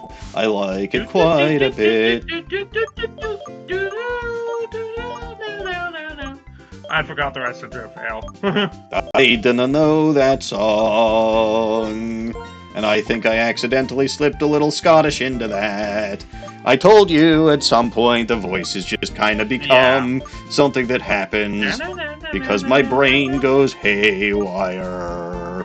Ooh, brain goes kablooey. We all love the brain going kablooey. Especially since this week was exhausting already, and I'm so tired. Explode a kiss. Yes. I got that from a very old YouTube video, and then when I mentioned it more recently to a former friend of mine about sometime last year, they said it sounded like a bad Lazy Town OC. Well, it almost sounds like something that is Roman, but oh well. Explodicus! Yes, it's Captain Explodicus. He is the one who will defeat everybody, along with Captain Mucus. God. I believe Captain Mucus is either from History of the World Part 1 or from Life of Brian. I think it was Life of Brian. History of the World Part 1 didn't have that. That sounds about right. But I do distinctly remember a line that says the rest will ride with Mucus. And now we're teaching Tauros how to surf. So Tauros is my surfing Pokemon. AME. Yes, sir. When are you gonna go to space? When am I gonna do what? History World Part 1. I'm supposed to go to space?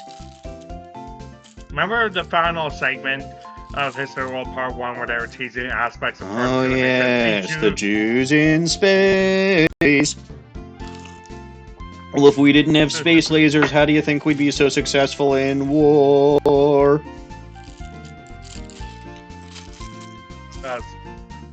Maybe, I don't know. You're the one that practices that religion, not me. Yes, the Jews are in space, and that means that everyone is conquered. Anyway, I forgot to grab a flyer because I do need a flyer to go from point A to point Z. And now I will find my Skarmory, who I believe is the one that I have with Fly. Of course, I don't even remember where I put that silly little metal bird. Please see table for business cards. Alright, you can put the brace off, but take glasses off at the same time. Oh, I need to take my brace off before I take the glasses off. I use my left hand for that. I know. Alright. Well, finding Skarmory is going to be a heck of a lot of fun right now. Perfect timing, too. Yep. Let's see. I'm pretty sure Skarmory is the one that I have with Fly. I see a lot of things that look like they have wings. We got wings. Did we drink Red Bull? I don't know if Red Bull is kosher. It might be. I just have never had any in my life. I think it might actually be kosher, but I'm not a big fan of it. I'm more of a soda guy, not an energy drink guy. To each their own. Did I put it in box 16? It would have been the smart place to put it, but no. Where the heck's my damn Skarmory? Meanwhile, the rest of you are looking and you're like, yeah, we found it ages ago. This guy can't see where... No, of course I can't. My glasses are off. I actually didn't find it because I wasn't paying attention to the boxes.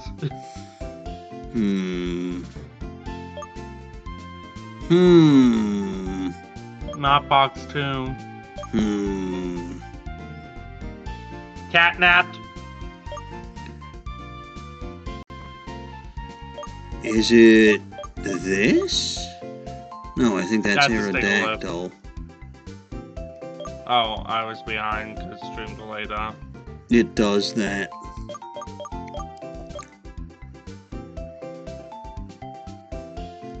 Do you even have a Skarmory? I know I have a Skarmory.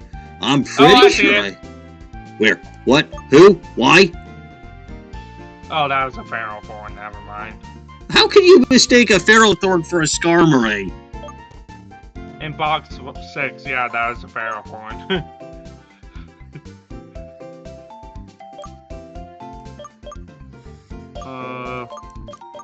Wait, I found it. I mean, box 5 is where the Ferrothorn was. Where was it? Which box? Oh, I think it was 6. box 6. It was box 6. I mistook the Ferrothorn for it in box 5. So I was off by a box. That's alright. We all need to practice our boxing skills. But now back to professional championship boxing! And now back to your official news. Everything sucks, and I'm sad. Story of my life. But yeah, I was thinking of the episode of, oh, you just put Tauros back, don't you need him for... Well, I figure I'm gonna probably fly to a Cumula town, then ditch Skarmory for Tauros. I don't need a flyer and a surfer at the same time, unless they're the same Pokemon. I think I have a Ducklet. You do. And I think I need to evolve that Ducklet into a Swanna, don't I? Yep. Well then, what the fuck was I doing with Skarmory and Tauros? Tauros is funny having surf too. It kind of is. I wanted to do an unconventional surfer. I just didn't know. I don't want to do this. Hippopotamus also is an unconventional surfer. Yeah, so is Rhydon and Nidoking and Rhyperior and Waffle Iron. Okay, so now I have to find Ducklet. Quack! Quack! Quack! No, in box 7. Quack! I think it was in box 4 when we checked. Quack! I'm quacking. Maybe my quack radar isn't working. That's because you're not on the right box yet. Quack! I think I found it. You found it. Box 4. Hooray! Right next to Pico. What's he lost? What hasn't he lost? My mind! My mind is lost. My mind is gone crazy. Exactly what haven't you lost? Well, technically I have lost my FedEx package, because I don't know where it is. I haven't lost my Yoko. Okay, fair enough. She's right here. Give her a nice little pat on the red head. You haven't lost your wife or your waifu then? No, my wife is upstairs. And like I said, she made some very convincing argument. I think she made two very, very, very convincing arguments for getting this laptop. Yep. I'm not going to say what two they were. Well, we already did earlier, anyways. Alright, so I think I have my combination surf and flyer now. Let's hit the let's hit the streets. Hit the hay? But Yeah, hit the hay. I want to punch hay. I don't want to punch hay. That sounds like hell. I want to go to sleep. Find a needle under. If I'm punching hay, then because I'm hitting it, I might find a needle in there. Who knows? Well, that's only in West of Loathing. You try that shit in general. well, no, you try that shit in Shadows over Loathing, you'll find a noodle. Yes, I'm talking like needle in the haystack jokes. But I know, which is where that's a thing, or why that's a thing in West of Loathing. I know. Ah, it's a dog.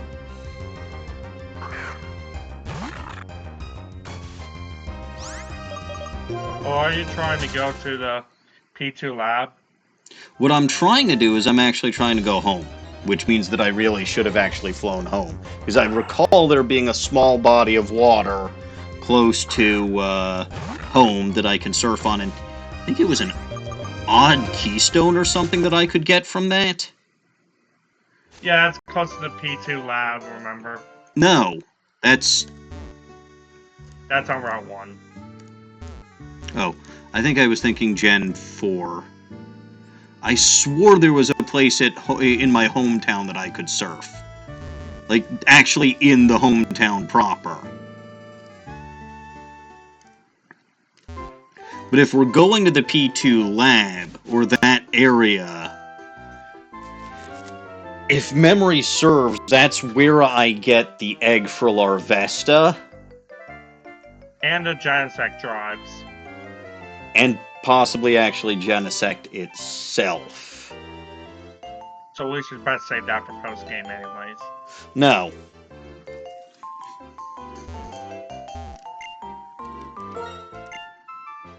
What we're gonna do is we're gonna clear out the route of Riff-Raff, he says, running into a wild Pokemon almost immediately.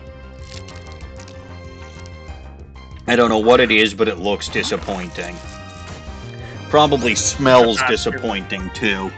It's a Basculin. Level 44? Definitely smells disappointing. Level 44? What? Yeah, I believe it. I absolutely believe it. And it's turned you into a water type. Well, good for that. I'm still gonna try to punch it with ice. Scary. Also, you can probably put on your glasses again. Oh, good. Thank you.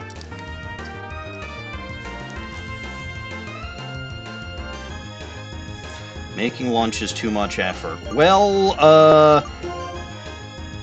netballs, because it's a water type.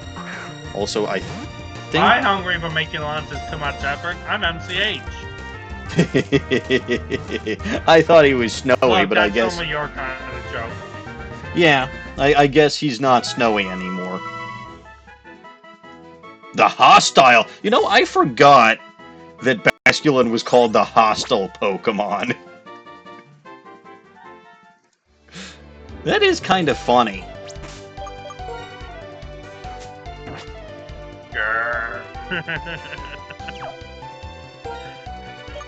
Anyway, even if I was hungry, now is not the time for lunch. Now is the time for action! I mean, would be dinner, but... Now is the time to perish. Now is the time for my revenge. And this time it's personal. Always.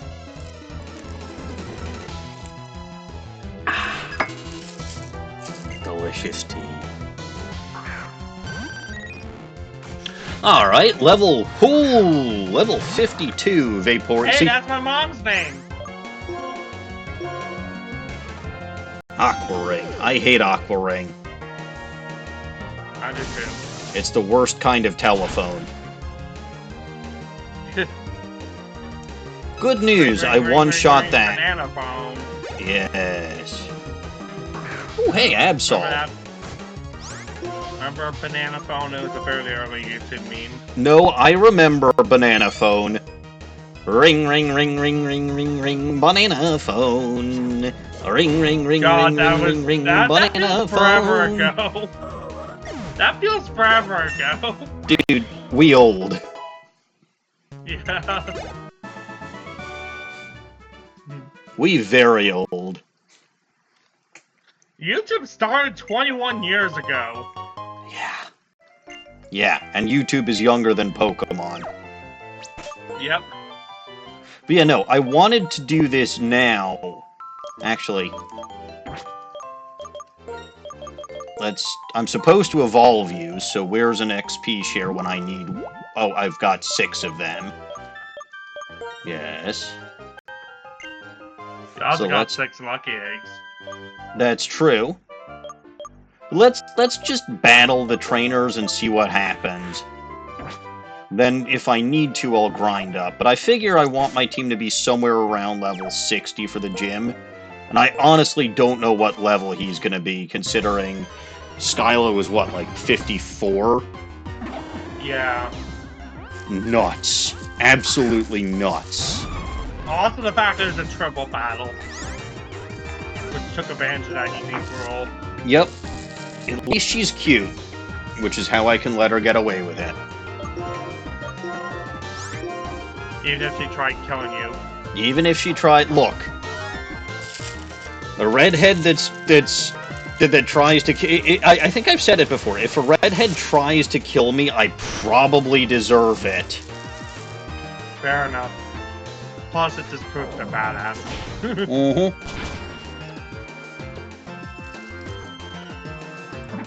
Perfect. This is exactly where I wanted this to be, because now I can catch the Noctowl. Brick, brick. Yep.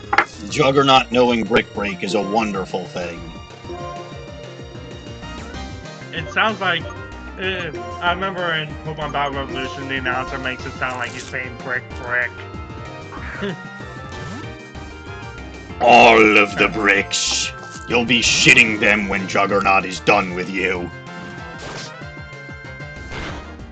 Or, more accurately, I think this Noctowl is gonna knock out Juggernaut. Not on my watch, buddy.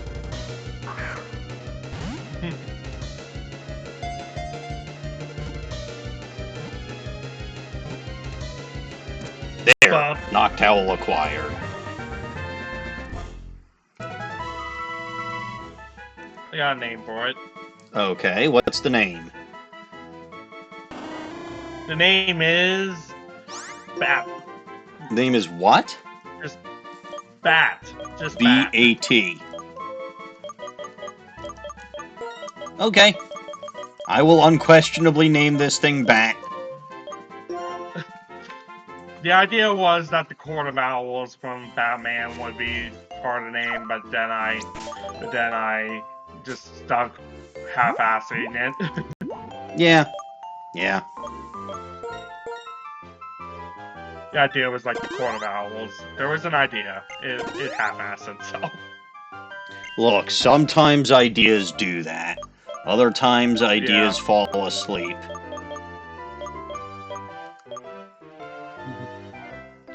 Sometimes we forget. Or what were we talking about again? Well, if we were talking about bats, I assume we were talking about Garchomp.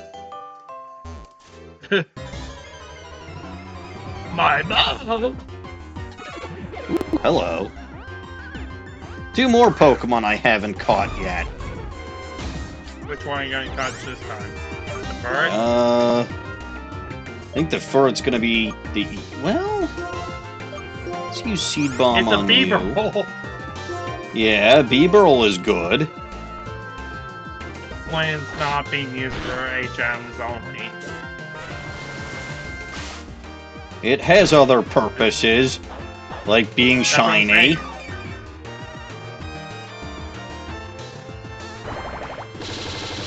Nice and shiny. Yeah. I still remember running into the full odds shiny Beeburl in Brilliant Diamond. And I remember very clearly the tentacle I ran into without any balls back at Disney World when Heart Gold and Silver was new. I told the story a bunch, but yes, you did. Aha! Your sucker punch means nothing when we're not actually attacking. Take that, Chipotle. Oh! My defenses are useless against your weapons. Yes, that. That's a Mystery Science Reader joke that sticks with me. Mystery Science Reader, what a great show. It was really funny. They're doing a 4th reboot season, one that's gonna star Mike again, because they had, unlike the previous couple Kickstarters, it actually managed to go within hours just because Mike returning to the show. Okay, but are reboots ever as good as the original? Well, technically this is a continuation of the existing reboot. Alright, well. They had 2 seasons on Netflix, 1 on their own site, and this is the 2nd on their own site. Fair enough. The second Netflix season was interesting because its whole gimmick was it was a format that only streaming could allow. You see, it was just one giant episode as its premise with 6 mini episodes each. So basically, you have to watch it like a binge watch. Uh-huh. That is interesting. And however, it ends with a twist. The host of that season actually manages to beat the bad guys. He actually manages to set the Mads up with a trap that gave them a taste of their own medicine. It's kind of cool. Which the Mads of the new seasons are basically Pearl's granddaughter and Dr. Forster's daughter, as well as TV Franks' son. Fascinating. You get the point. Alright, we're gonna beat this fisherman up. Sean. Is he the 6 carps guy that every game seems to have? No. That's been a funny guy. Every game having a 6 carp guy. I convinced Caps, so it just west of Eterna City, you've got that bridge with all the fishermen on it. I convinced Caps to waste some of his time battling one of those fishermen. Was it the 6 carp dude? Unfortunately, no, but oh well. It was still something. I should have seen that thing would have had lightning rod. I mean, yeah, it has a horn. It's not like the anime where you aim for the horn. And it makes it susceptible to electric moves. Yeah. Funny enough, I had that episode on VHS as a kid. That and like the Cinnabar Island episodes and the Blast Boys episode. There was like a VHS of 4 episodes on it, and those were my childhood because this is all I had there, and then a VHS of Spell of the Unknown. Okay, but can we... Like, the battle... Ash's Cinnabar Gym battle was actually pretty cool. Both... And the first one sadly got interrupted by Team Rocket. Yeah, well... I think they knew better than to try to interrupt anything happening over a volcano. They would have died. Yeah. To be fair, this is the trio we're talking about. Yeah, even they have their semi-intelligent moments.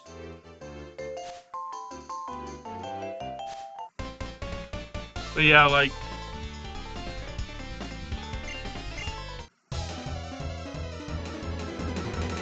In any case, with... We have here a Claude. Juggernaut can deal with that using Frost Breath. Breathe on it. One underrated thing people tend to forget about Ash is that he tends to think outside the box in his most important battles. He can, yeah. Because, like, the one that always pops to mind are his final battles with Gary and Paul. Yeah, it was the Johto League where he battled Gary for the last time, right? And he used Yeah, and Charizard to melt the field. And then it turned into steam, concealing his actual plan. Yes. It's like he does have some really clever outside the box ideas. That's the thing people forget about his more important battles, because we just like dunk on the fact he never won a league. But eventually, they just have to come up with dumb ideas to keep him losing. Yeah, and eventually he did win a league and then became world champion. Good on ya, Ashy boy. Yeah, because they realized they ran out of excuses to keep letting him lose. I mean, after Gen 4 and honestly, Gen 6. they'd run out of them by Gen 4 and had to get Tobias, the Gary Stew, in there. Yeah, he literally came up with a fucking Darkrai. And then was it Latios or Latias? Whichever. Latios. Like, he's the fucking jackass who shows up with 6 legendaries. Nobody likes him. No wonder he got knocked out round 1 in Masters 8 first. Yes. Which is cathartic. Everybody hates him. But also, Leon's an actual threat in that game in the anime compared to the game, so. Yeah. The anime at least is kind of a show don't tell when it comes to his performance is unbeatable. But the game, again, I've said it before, I'll say it again, right? Biggest sin of Sword and Shield is it's always tell don't show with him. And yeah, he does have some smart AI, but it's not on the Charizard, it's on his other mon that caught me off guard. like his Rillaboom the Rillaboom I was facing because I chose Intellian, got more kills than any of his other mon did. That caught me off guard, but of course his Charizard's the weak link of his team, ironically. It can be. It absolutely, I half KO'd it with an ice type. Yeah. The issue is that his AI can only do so much when his team is balanced around the way it is. Yeah, well, they give him a crap team. Exactly. Because his AI is technically a step up from some other AI in the game. Perhaps so. Like which, to be fair, is kind of sad. Yeah. But with...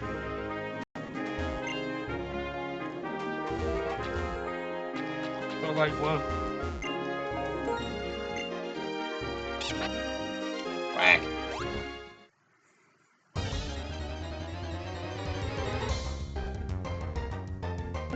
Hey, Mantike!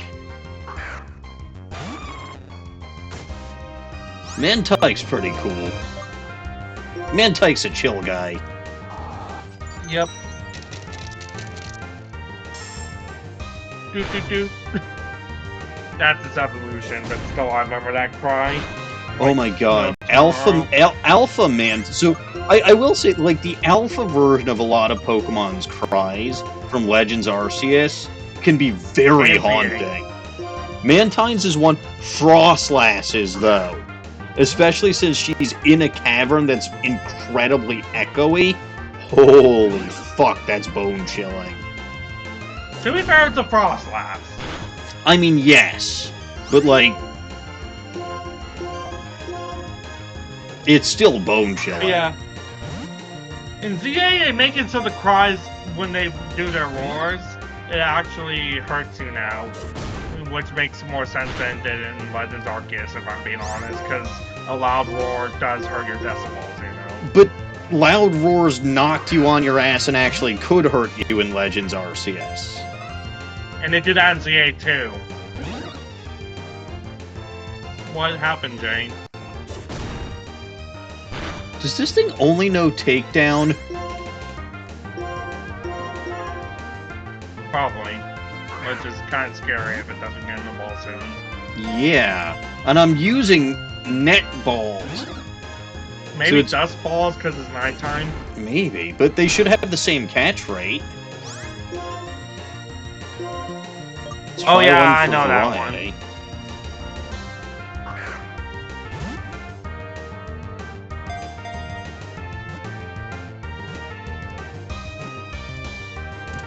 Alright, I guess Mantike just had a dark soul.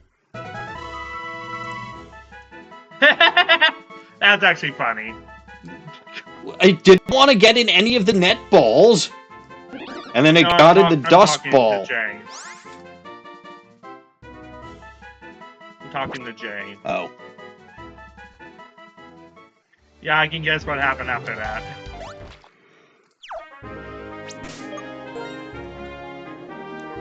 What happened? Did it get eaten by a wild piccolo? Hey, this isn't Dragon Ball. Are you sure? Yes. Oh. Well, fine then. That reminds me. I kind of wish more people would read it, or... I kind of wish more people would read or watch the original series. Like, I get the original series doesn't have a Blu-ray disc version like all the, like, Z and Kai and Dragon Ball Super do. But the original Dragon Ball really is a lost treasure. It's quite good. Especially since, like, if you want to get technical, the tone shift that everyone associates with Saiyan Saga started with the Crane School Saga. Because, like, the Tien arc, this Crane School arc with, like, Tien breaking Yamcha's leg and stuff, Yeah. you wouldn't have had that in the early stages of the original series. Yeah. Plus a lot of the Crane School arc set in stone all the stuff they would use up until Namek. Because like it showed us Roshi's old best friend turned rival. Yep. And there's a reason why their old masters sacrifice themselves, and then we see why in Piccolo in the Demon King Piccolo arc, and then the next arc shows us that they're both speaking alien language, and then Yep. What's that about, you know? Yep, see you around, Jay. And again, if you're still popping by Dawning Stream, tell her I say hi. See ya, Jay. Little goblins need encouragement. They clearly had a lot planned by the Crane School arc, at least up until Namek, you know? Probably, yeah.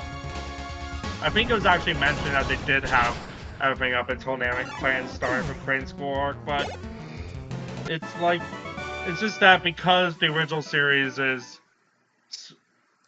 at least the first half of the original series just feels so totally different from Z. If they do anything with the original series, it'll probably be anything related to Piccolo. Maybe. Because, like, video games only focus on the Demon King Piccolo and the 24 World Tournament arcs, and just leave any other arc to rot. Kinda, which is a shame. Because first of all, I will also say, Jackie Chun is one of the best characters they came up with for that. Yeah, and instead of just Roshi in disguise. Shh! You're not supposed to spoil that. But also, like, there's... Also, like, the Red Ribbon Army arc, while Commander Black is the dated design, that arc did introduce us some repercussions for the series as a whole. Yes, and the Red Ribbon Army, I would say, is probably the first serious villain that they had. Yep. Cause like what Pilaf was the threat? Lol, ass F. No, he got stopped by Oolong wishing for panties. Exactly. and then there's whereas the Red Ribbon Army, while their ultimate motivation was just like, I want to be tall, it still gave us Mercenary Tao and Dr. Jiro, both of which would become prevalent later. Yes. Although Dr. Giro, I don't think he was but Android 8 was introduced, indicating that they had a cybernetics. They mentioned Jiro in the manga version. In the manga version, yes, but I don't think I ever saw him in the anime version. Yeah. I think he was offhand mentioned in the anime, just not seen until he became prevalent. Yes. But yeah, like, obviously, there's a lot of, and of course, Mercenary Tao ends up being one of the first truly threatening villains, just because he nearly kills Goku for the first time. Yes. And then Goku comes back stronger. Unless you count Krillin cheating back in their first fight. Oh, Krillin cheating doesn't count. It doesn't.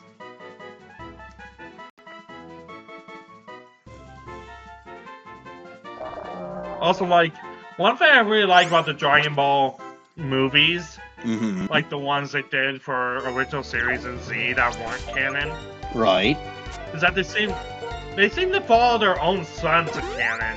They do. Yeah, they weren't they weren't canon to the main show, except the Beyblade Dead Zone, because Garlic Jr. shows up.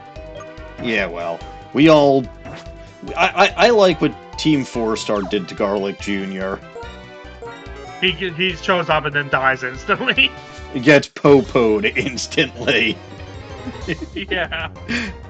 Clean that up. Yeah, that was a weird arc, anime-only arc, let's be real. It was, and to be fair, it's almost filler. It is basically filler, except for Krillin aspects. Yeah. Poor Krillin gets screwed, but not in the way he wanted to. Yeah. To be fair, he was a badass in that arc. Okay, but also to be fair, he ended up with Android 18, so he's a badass in general. True. Plus, he's the one that cut off Frieza's tail. Yes.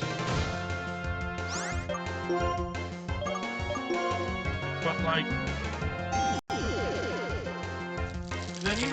and then in one of the anime-only arcs for Dragon Ball Super, he manages to continue his mental block that was holding him back from training for so long. This isn't explained in the manga. It just explained he was able to continue training. But in the anime, they have a whole mini story arc for like 3 episodes revolving around Krillin getting over his fear of past Dragon Ball films, starting with the one that killed him back in the original series. Tambourine. Yep.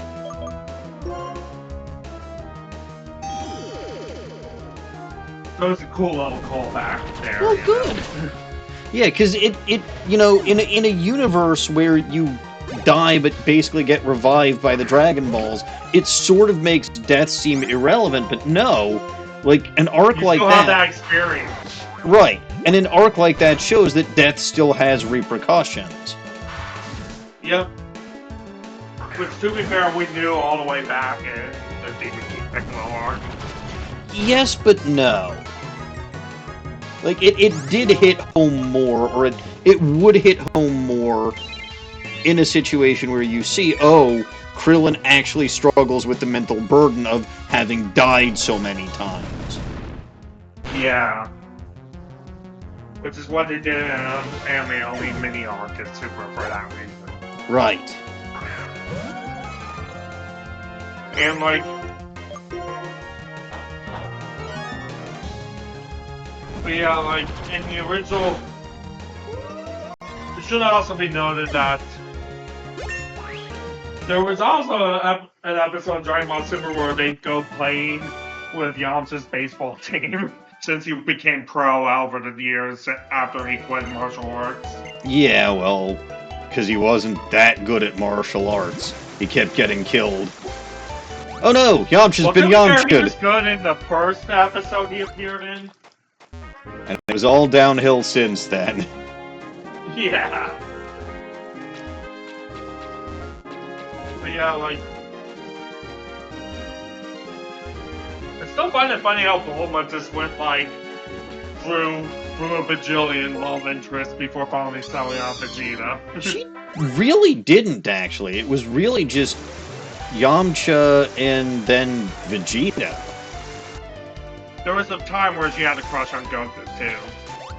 Maybe briefly? Haha, brief. But yeah, like, after, of course, Yamcha and Vegeta were the two big ones, yeah. Yeah. And to be fair, Vegeta is an upgrade over Yamcha. I think we can all agree about that. Yeah, and plus he does genuinely love her at the end of the day, as we see multiple times in Z and Super. More than Goku sparing his life, actually falling in love with Bulma was what made him settle down. Yeah. Not only that, but like, I remember in Dragon Ball Super, during the Zamasu arc, they had a whole big scene where he went berserk on Zamasu for two big reasons. One is killing Bulma in Future Trunks' timeline, naturally. Right. The other one was for trying to steal Goku's body without actually realizing what Goku earned to be as powerful as it was. And that was his courage and friends. And the Kaioken. But you get the point, right? Yes. Like, and it's especially noticeable because Zamasu didn't even consider Vegeta a threat until that scene, basically. Alright, like, I got Deep Sea Tooth. God, I the hope... upcoming anime arc that they're basing off the manga only arc for now. New Namek reappears as the central focus point of that arc, and Vegeta outright mentions that he doesn't want to. Like at the start of the arc, he asks the Elder if they remember him. They say yes, and he asks if they held a grudge against him. And they do, because everyone holds the grudge against Vegeta. They actually don't. But I like know. he makes it clear that his top priority is atoning for his actions from the original Namek saga. Basically, you know. Look at this idiot.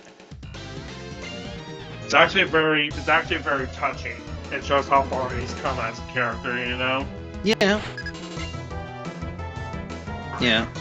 And some characters deserve redemption. Like Piccolo, and Vegeta, and Dahlia Hawthorne. Right? They're all redeemable. I'm not so sure about that last one, Iris, though. Iris didn't do anything wrong to begin with. She doesn't need atonement. Well, she claims she did, remember? Yeah, she claims she did, but that's just because she's such a good person. She thinks that being supportive of her older sister... But no, she never actually did anything wrong. Yeah, she never did. But yeah, like... I remember there was a rather infamous blurb 4Kids did for Dragon Ball Kai when that was new and airing in the twilight hours of 4Kids. Mm-hmm. It had some of the voice actor from Sonic X advertise the upcoming shows the upcoming episodes of the shows that Saturday morning, because it's also twilight hours Saturday morning cartoons, you know? Right. Like, and they were talking about Dragon Ball Kai, and it was at this it was early on in the Saiyan saga, like episode 3 or whatever, and this part became rather infamous because Sonic's 4Kids V8 managed to call Piccolo a Saiyan. Yep. Piccolo is not just a Namekian, he's a super Namekian Saiyan creature. Yeah. And like that ended up being a subject of mockery from Sonic. Because it was clear 4Kids wrote that without knowing what they were saying. And forced Sonic's VA to say it, you know? Yeah. You can't blame the voice actor there. It wasn't him, he was just reading the script he was given. Yeah, it's still funny though. Oh yes. Oh yes.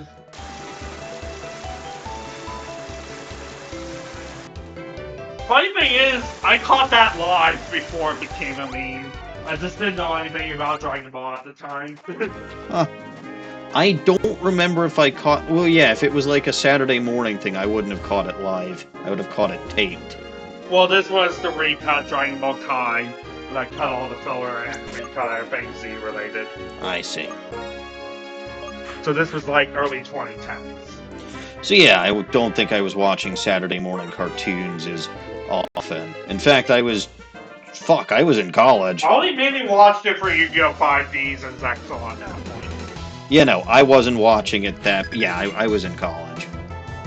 Which is not to say that you can't watch cartoons in college, but like, I was in engineering school, I didn't have time for that. I didn't have time for much of anything. I was in high school. I mainly was watching it because a friend urged me to. And plus, I was getting back from Yu-Gi-Oh! Around the time. Sure.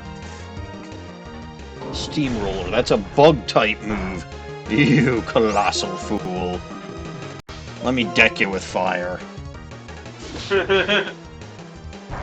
Hello, Jay. I'm glad Dawning says hi. She's a little goblin.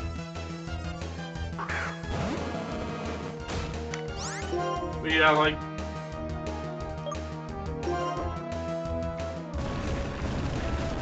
And... There's also a fun little thing in the video game. There was a very massive video game RPG based off the entirety of Dragon Ball Z called Dragon Ball Z Kakarot. Mm-hmm. It retells the entirety of Z, plus has DLC to retell arcs of the original series and Super as well. Oops. Well, bye-bye, Bacon Eater. It also retells both TV specials, the one for Bardock and the one for Trunks. So, like, it's a pretty comprehensive game for all things Dragon Ball Z related. Mm-hmm. And it was pretty fun.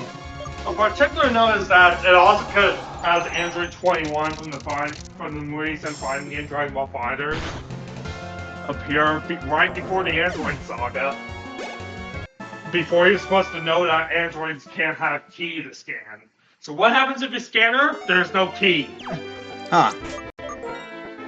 As a little foreshadowing to the fact she's an android in her home game, basically. But this is right before you find that out, so it's only for the attuned. In the know, you know. Fair enough.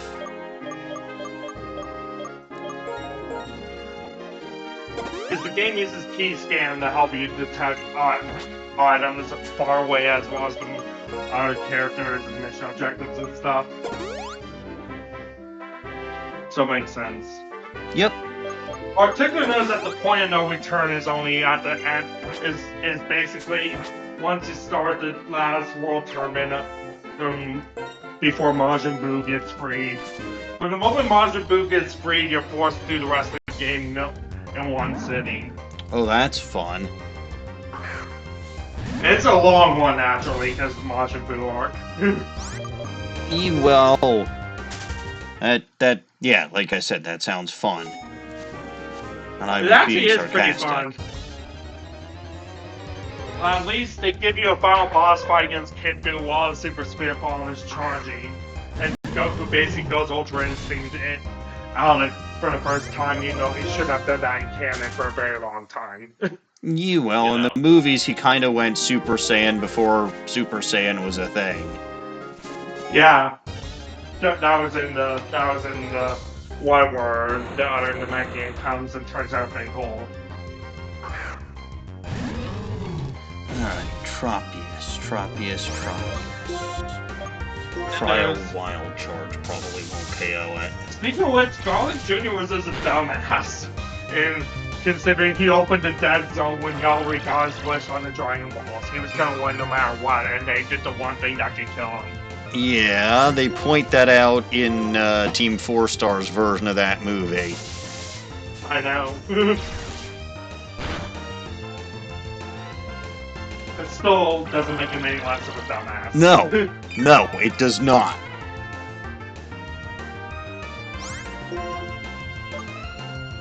It's like, what are they gonna do to him otherwise? He already went to a ton of Dragon Balls. Yeah, war of attrition, he wins. Although, to be fair, immortality does not mean you're unbeatable. It just means you're immortal. Right? It doesn't automatically give you infinite strength. It just means you'll survive anything. Yeah. Still, that means that he would still win the war of attrition. Eventually, yes, but his life might have been miserable in the interim. Yeah. Like, let's say Either way, he wasn't strong enough to beat Goku and Piccolo combined, and they beat him down. Like, they could have kept him restrained somewhere. They could, like, okay, eventually whatever he was restrained in would wear out or something. Or, you know, maybe they could evil containment wave him. yeah. Which would end up being forgotten in history, like what happened with Piccolo in the first place. Exactly. So there were still things they could have done to essentially turn his immortality into a curse, or at least, you know, inconvenience him for an extended amount of time until, you know, either they die or they get too old or, you know, whatever. But honestly, in Piccolo, so here's the thing that I find interesting. Right? When King Piccolo dies, instead of actually dying, he spits out an egg that's Piccolo Jr., right? Right. Why doesn't Kami do that to give him to give a young... First of all, how does that still count as Piccolo? And second of all, why doesn't Kami do that to essentially get a younger version of himself? That is a good question about Kami. Just like if King Piccolo could do it to extend their shared life cycle, Kami could do the same. Yes. I mean, maybe it's because King Piccolo... Dragon Balls would have stopped functioning if King Piccolo didn't do that. Right, well... As we later find out. Right, but... Again, I still don't know how that technically counts as Piccolo when it's technically Piccolo Jr., but... Whatever. Yeah, I think it has something to do with the fact that it's made from Piccolo. Yeah. And it's, like, actually probably a clone or something. Like, the bigger mystery is how was Piccolo from the Warrior Clan and Kami was from the Dragon Clan? Because they were originally supposed to be the same Namekian.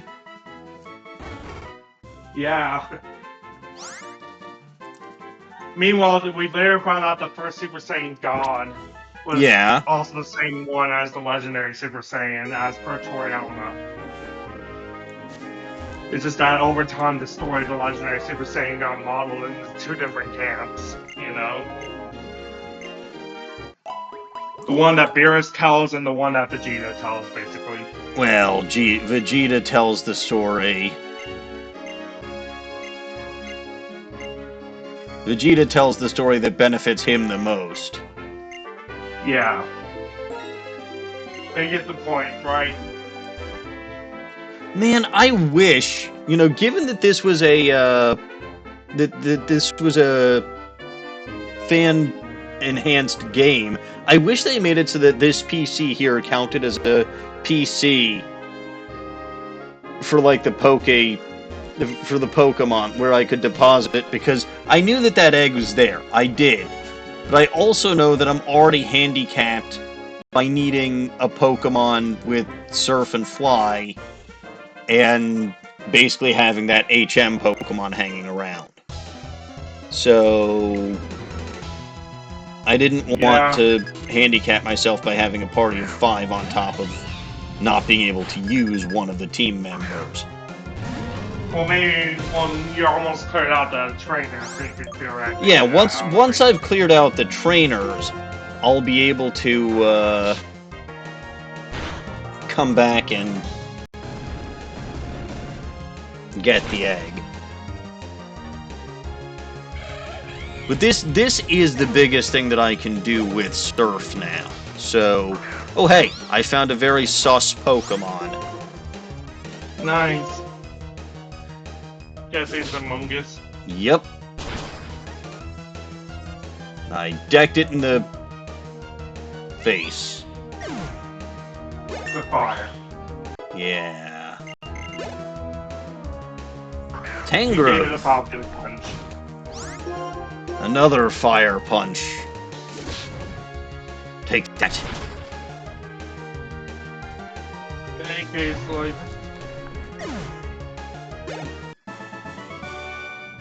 Orange. My Pokemon is very cool. No, it is a fire type. It is very warm. Very warm. Correct me Very if I'm hot, if wrong. you will. Has there been a fire ice type yet? Yes, there has. Okay, yeah.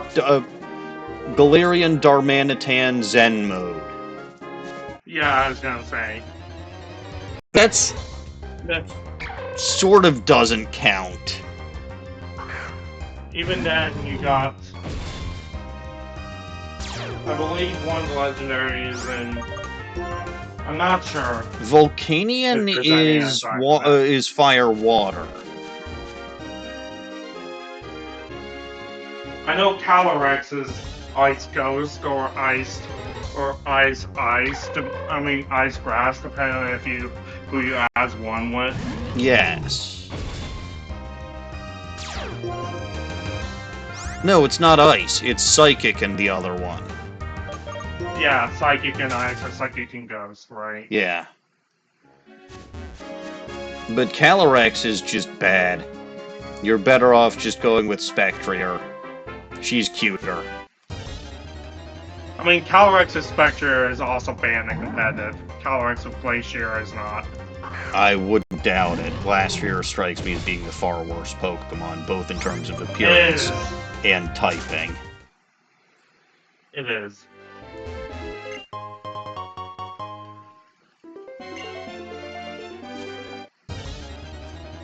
It's also a very And you big got- disappointment.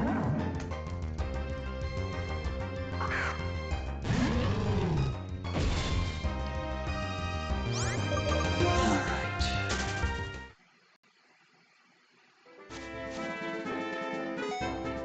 If it weren't for the fact that Genesect and Genesect Arceus and Titanol need their respective items, you could count them, but they only can get one type from those.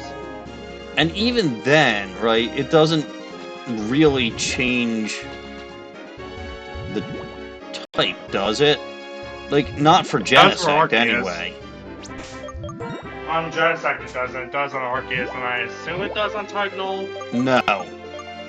Well, maybe it does, yeah. I've never used that thing. It's like the whole point of Titanol and Soul Body was a man-made attempt to recreate Arceus, so. Never used it. Find it to not be worth my time. It smells funny. Well, Gladion had it.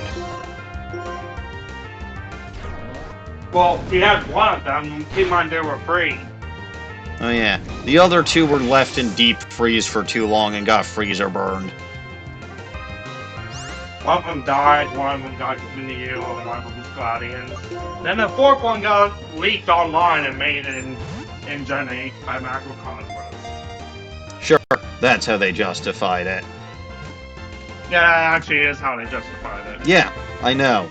But, like, there was always going to be a justification for it. Because once they've introduced a Pokemon by hook or by crook, it always comes back. In this case, it's by crook. Yep. Especially then, and knowing Gladian story and why he ran off with the first Titanol, he's probably royally pissed at Rose for that. I mean, he's probably royally pissed at the world. No, strike that. He's definitely royally pissed at the world. Well, that's the author's character, to be fair. Yeah. But like, he's the CEO of Aether after the events of Sun and Moon in the Vanilla timeline, so depending on if they chose Vanilla or Ultra as the canon game, it depends. He would either find out about Rose making a fourth one or he wouldn't, you know. Yeah, well, either way, Aether Foundation has a right to sue him for that. Yep. And they should. I think Leon took over by the time they found out, so... It doesn't matter. Yeah.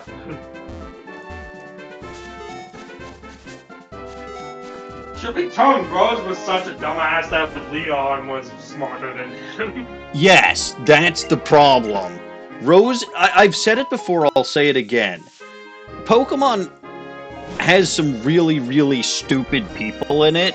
None of them are as stupid as Chairman Rose. Like, None of Leon them. rightly calls him out on the fact he doesn't even know when the ecological crisis will happen.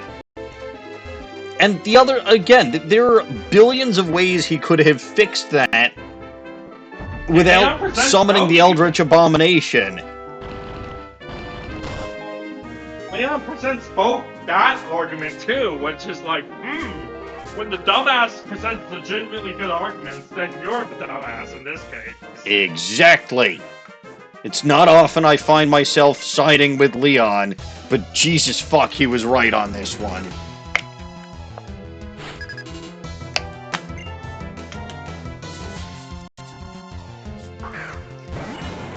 Ah, Sceptile. I know what I will do to you, Sceptile. Acrobatics. Screw you and your Sound like detect. Palpatine in that.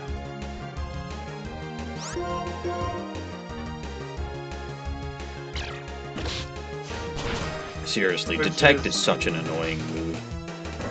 It is. Protect and detect in general are. They can be, yeah. Our Maldo's probably got some rock-type moves up its arms, so... we're gonna... Strawberry. Strawberry Fields forever. Yes. See, I knew you'd have a rock-type move. And as much as Juggernaut's a beef... well, you got the frickin' Omni boost from that. That is so not fair. Remember how on Stadium 2 they would just show Omni Boost as like a rainbow on the stat booster swirl?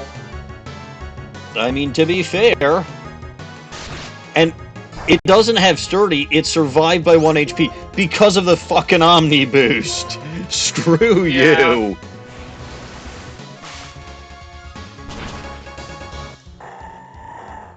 Fuck off and die. Civ Viper is nothing to actually worry about, is it? Nope. There was actually a reference to the 4Kids infamous fuck up with Survivor and... Hey kids, Yeah. which of these Pokemon evolves into Viper? They actually referenced that in ZA in the DLC. There's a guy who mistakes a Survivor for an Arbok. Yeah. That's actually kind of a clever strategy that he was using, though. Swagger and then Haze. Yeah, that is clever.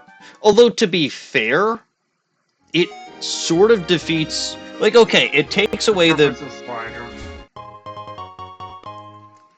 it takes away the attack, but, like, the attack works against you if you hit yourself. Yeah, that's the point of Swagger and why it's better than Flatter. Yes, and why it's better than just a regular old Confuse Ray or Supersonic. Flatter just has no real upside Utility, to it, no, it's it's- a special attack that for when you inevitably break out of confusion. It's so bizarre. Like, if it still did the whole attack yourself in confusion, deal more damage thing, okay, sure. But that's So not how special Confusion attack always works. uses your regular attack stat, even if you're a special attacking Pokemon. Exactly. That's not how special, which is why Flatter just makes no sense. Yeah. A lot of Pokemon moves don't make sense, and to be fair, I think that's why some of them just got removed In later gens, in yeah. later gens. Yeah. And others got buffed, like fucking Leech Slide. Yes, which, to be fair, desperately needed it. And Rapid Spin. Don't get Rapid Spin in Gen 8. What I would have preferred to see instead of Leech Life itself getting buffed is have it be sort of a 3-tier system like Absorb, right? So Leech Life remains the weak one, then maybe you've got a middle one, Mega Drain or Mega Leech, and then you've got, you know, a Giga Leech or something.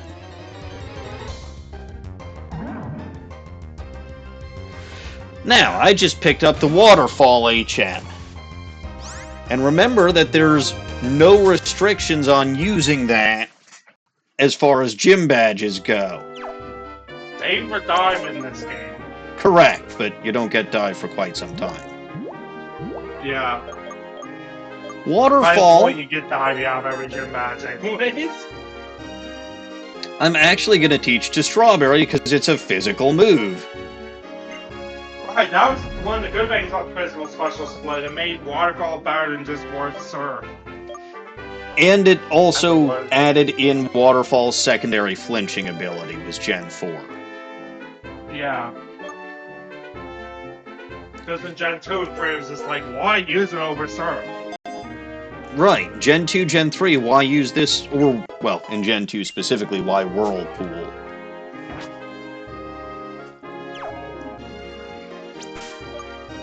God bless Gen 4.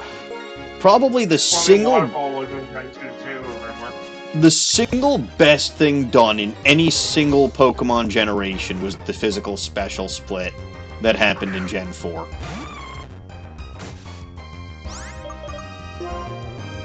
And I'm not saying that other... Go ahead. I love Gen 4 most for its atmosphere. I mean, that... It just has... too. It's like, it has that aura permeating it, because it's talks about religion and mythology and how dark they actually are. Plus, Team Galactic is flat out a cult. Yep. Well, the kind of what you want to see again until... Well, technically we would see it in Team Plasma, but we really wouldn't see it again until Team Flare, you know. Yeah, Team Plasma wasn't... Like, most of Team Plasma was actually in on Ghetsis' plan. The only one who wasn't was N. And some people remained loyal to N after realizing how fucked up their plans were. Yes. But, like, even the Team Plasma grunts, and that's pretty obvious from the Dream World. Or not the Dream World, the Dream Yard scene, where you actually have, right... one of the Plasma grunts say, this isn't Ghetsis when he's this isn't Ghetsis when he's, you know, trying to manipulate people with words, you know, this is Ghetsis when he's furious. Right? So even the regular old grunts know what's up. Whereas the whole point of Team Galactic is they've got no like most of Team Galactic, and I've been fighting them a lot recently, I have no idea what we're doing, but I'll fight for it blindly anyway. Which... only the commanders knew, obviously. Not even the commanders really knew. Well, I'd assume Saturn did since he was the second in command, but the others, yeah. Not even Saturn really knew.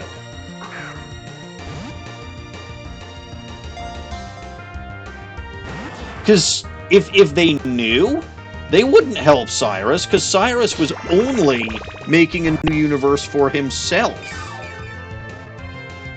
Yes, but keep in mind what Saturn says in post-game. He says he will aspire to see what world Cyrus was still looking to create. Well, that's after he kind of revealed his ambitions at the top of the cliff. Or at the top of Mount Cor. So, He may not have known up to that point, but of course he would have known after that point when Cyrus jumped into the void. Well, technically didn't jump, he was dragged there, but... Yeah, and like... And then we also have... Players definitely cold too. A bit. He might also have initiation prices. Yeah. Which is a big red flag already. Well, everything about that club is red. Oh, hey, I'd want to join. Lots of redheads. No, not my type. But yeah, like...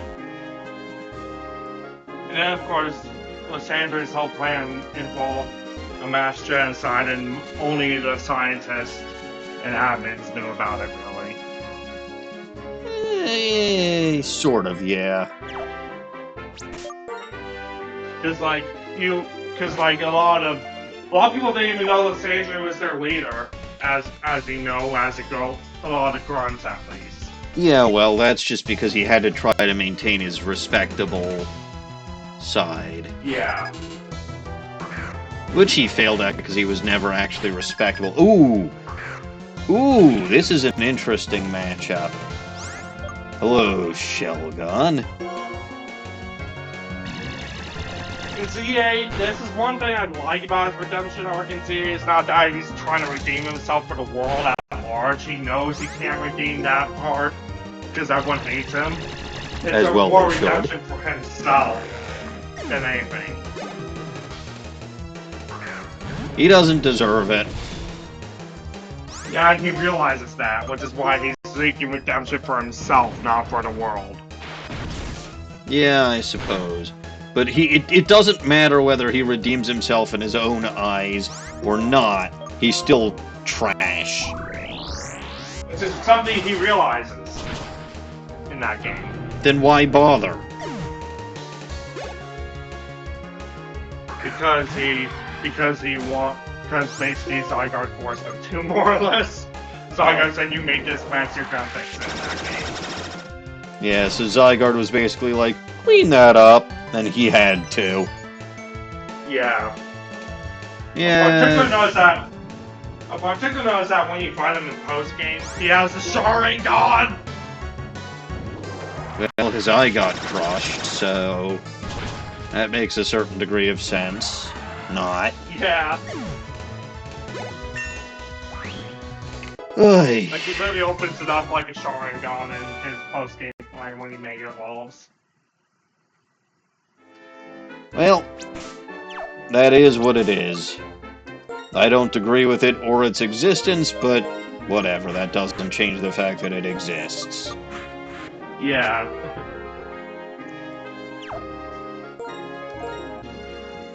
And that doesn't change the fact that the little goblin Dawning is currently playing it and probably enjoying it. Ooh, Heracross. Oh wait, no, I was gonna say I already had it, but apparently I don't.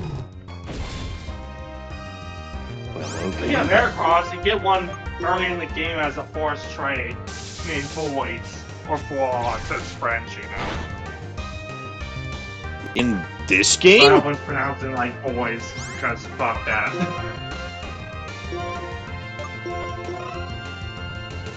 And it ends up being the go-to mon for many a team, including the speedrun where it's kept the whole game as this carry mon. Including... So, wait, you're talking about this game? No in ZA. Oh. Well, nobody cares about that. Because you're forced to get a Heracross early in the game, and it ends up being the go-to carry for many people's team, including the speedrun, because why wouldn't it be, you know? I mean, Heracross is strong. But it also helps that God hella buffed and gained a Mega Evolution in the game where they're actually more useful than ever. Oh yeah, Heracross has a Mega Evolution. I forgot about that abomination. And then it also has... And then a particular note is how they change multi-hit moves. All 5 hit without needing skill link, and each one does the same amount of damage as normal. So, like, if just one hits, they're guaranteed the other 4 well, basically. And it just ends up being a... Then what the hell is the point of that? the point is that it just ends up being there with getting killer moves. Yes, but what's the point of continuing to make it a multi-hit move if it's basically all or nothing? Not that I like multi-hit moves, mind you. I'm not trying to but like there's no point to having them as multi-hit moves if you're not going to actually treat them as such. It's meant to be damage over time in the engine, basically. Because like since they come out rapid fire but not fast enough to be just one singular attack, it basically adds up as like 5 seconds of pain. Darn it, the burn KO'd it. Baconator, I didn't want you to do that. I needed to catch Alomomola. Ooh. Oh well. That still should have been an evolution for Loftus. I will stand by that. You and everyone else, yes. We all are in agreement. Yeah, like...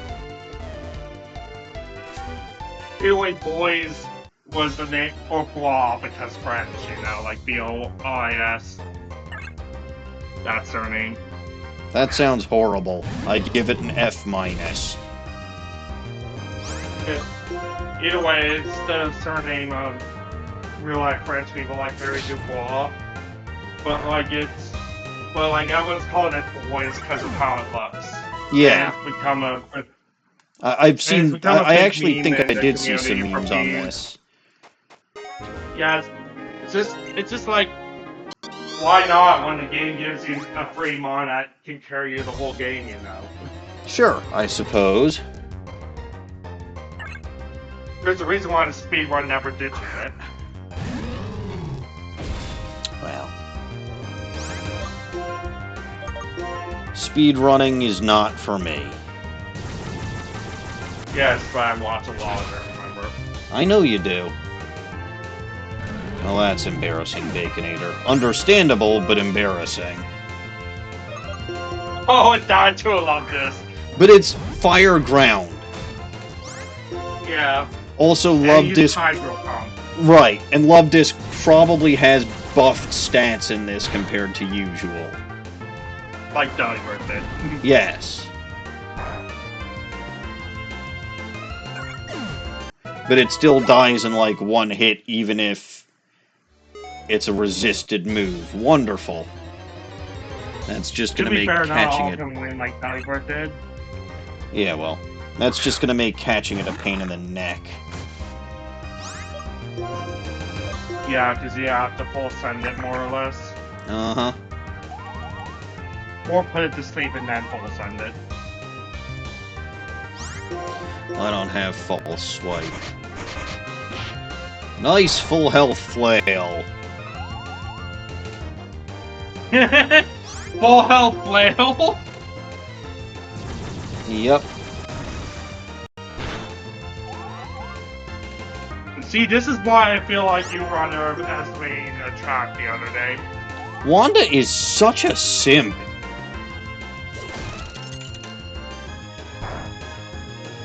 This always happens to me when I get a track. It just never happens that I break through. There we go. And that's gonna be a critical catch. Nice. I should name this Wanda's Senpai, but I'm not going to. Name it Cosmo. Why? Oh yeah, fish. And plus, it's Wanda's in love with it. Yeah.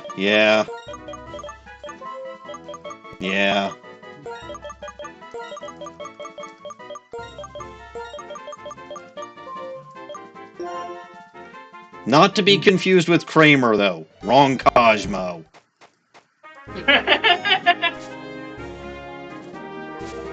Although we all love Cosmo. There was a game series called Cosmo Kramer's Hentai Adventure, which is very in character for him. Yes. But We all love Cosmo Kramer here. He's probably one of the best characters in any television show ever. I mean, that whole show in general is. There's a reason why it's one of the most famous sitcoms of all time. Oh yeah, it was good. The core. When you think of, Go ahead. when you think of classic sitcoms, it's up there with stuff like I Love Lucy, Leave It to Beaver, or The Office, you know. Yeah. No, and the core four in that were just all very good. And it helps that they broke the boundaries of what a woman could do in sitcoms. They did. They did.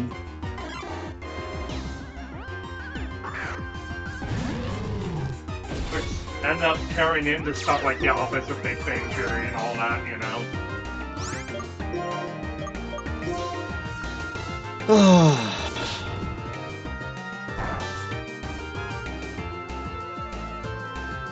Yeah, no, I grew up watching that. I remember. I was always bigger on Friends and The Office growing up. Friends already runs The Office when it was new. But I remember going upstairs to my grandparents' house, because we lived in a two-flat with my dad's parents. And I'd watch The Simpsons, and then Seinfeld was like right after it. I was like, ooh, good. That's a power hour if I ever heard one. It really was. And like, speaking of The Simpsons, I was thinking of my favorite Treehouse of Horse segment recently, and that was the one where Homer accidentally invents a time machine with a toaster. Oh yeah, and he gets to... Isn't that the one where like Ned Flanders takes over the universe or something? And Maggie's spoken by James Earl Jones. You know, that fits about as well as Patrick Stewart for Joe and Lottie, whatever her name is, baby. Yeah. Bonnie, not Lonnie. Yeah, there was a bunch of... one line in particular that always sticks out to me is, I wish I didn't sit on that fish.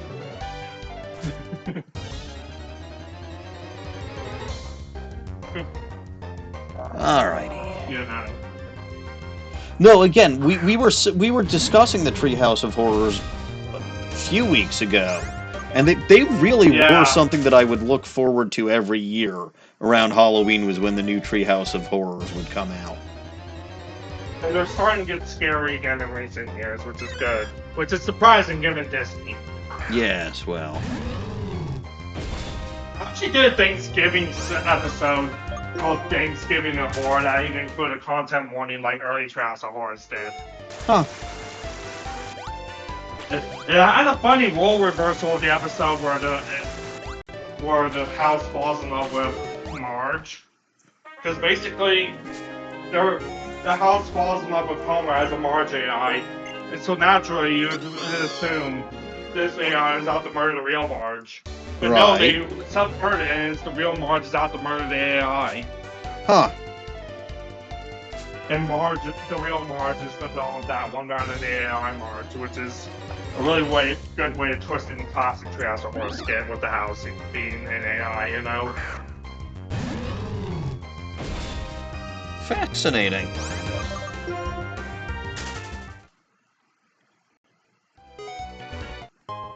There we go. There's that heart scale I knew was on this route.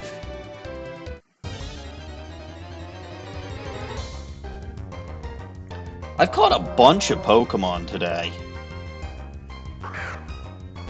And there's also... Of course, all the video games have to reference Treehouse of Horror somewhere. Because, since it's a tradition. Yeah. Like, there was one dedicated to just Treehouse of Horror segments on the Game Boy Color. But then you also had, like, levels of Simpsons Road Rage or the final area of Hit and Run being Treehouse of Horror themed. The second story arc of the 2007 game is Treehouse of Horror themed. You get the point. Yes. Although I was Because thinking... like one day, it's such a tradition of the series that they kind of have to in an adaptation like that. I was thinking about things tangentially related to The Simpsons recently, like Dan Castellanetto doing voicing for other, like Robot Devil, of course, from Futurama. But I also remembered that he was the genie in Return of Jafar. All right. Because they couldn't get Robin Williams to come back for that one. And listening back to some clips from that, I was like, yeah, no, you could very much tell that that's Homer Simpson voicing him. Yep. Meanwhile, in 1901.5, they had Timon's mom be voiced by Marge. It really is weird when you encounter a somewhat iconic voice from a voice actor somewhere that you don't expect it. Yeah. And that's always going to happen because there's all those sorts of iconic voice actors out there. Yes. Like one of the... Go ahead. You go first. I was gonna say, like, imagine that you're watching some kind of television show, and all of a sudden you hear my Manfred von Karma voice coming out of a character. That would be a very big moment of, like, what the fuck? Yeah. I'd also be surprised, considering I haven't done any voice acting. Yeah, true. But yeah, like, a good example would be, like... And one of the earliest games to receive voice acting was a remake of the East games from Japanese PCs. They got it. It actually came overseas for a TurboGrafx CD, and it has voice acting. We're now voice actors at the time, despite being a 1991 CD game. Uh-huh. Like, it had Alan Oppenheimer, for example, as the narrator and the main villain, so that's already a big name. Okay, speaking of voice acting in video games, though, do we think that Pokemon is finally gonna do that? No, sadly.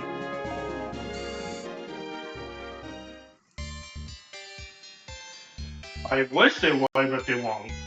Yeah, you're probably right. Oh, hey, a dubious disc. What the fuck? Oh, you can evolve your Porygon to Porygon Z now. Yes, I can. This is the lab that Genesect was made in, so that makes sense. I know. Well, actually, it doesn't make sense that a dubious disc is here, but... I mean, virus. It's a virus disc sold on the black market. Sort of. But it has one very specific purpose that has nothing to do with what this guy is doing. Yeah. But yeah, apparently the Genesect stuff can't be done here just yet. Makes sense. So we will be going back.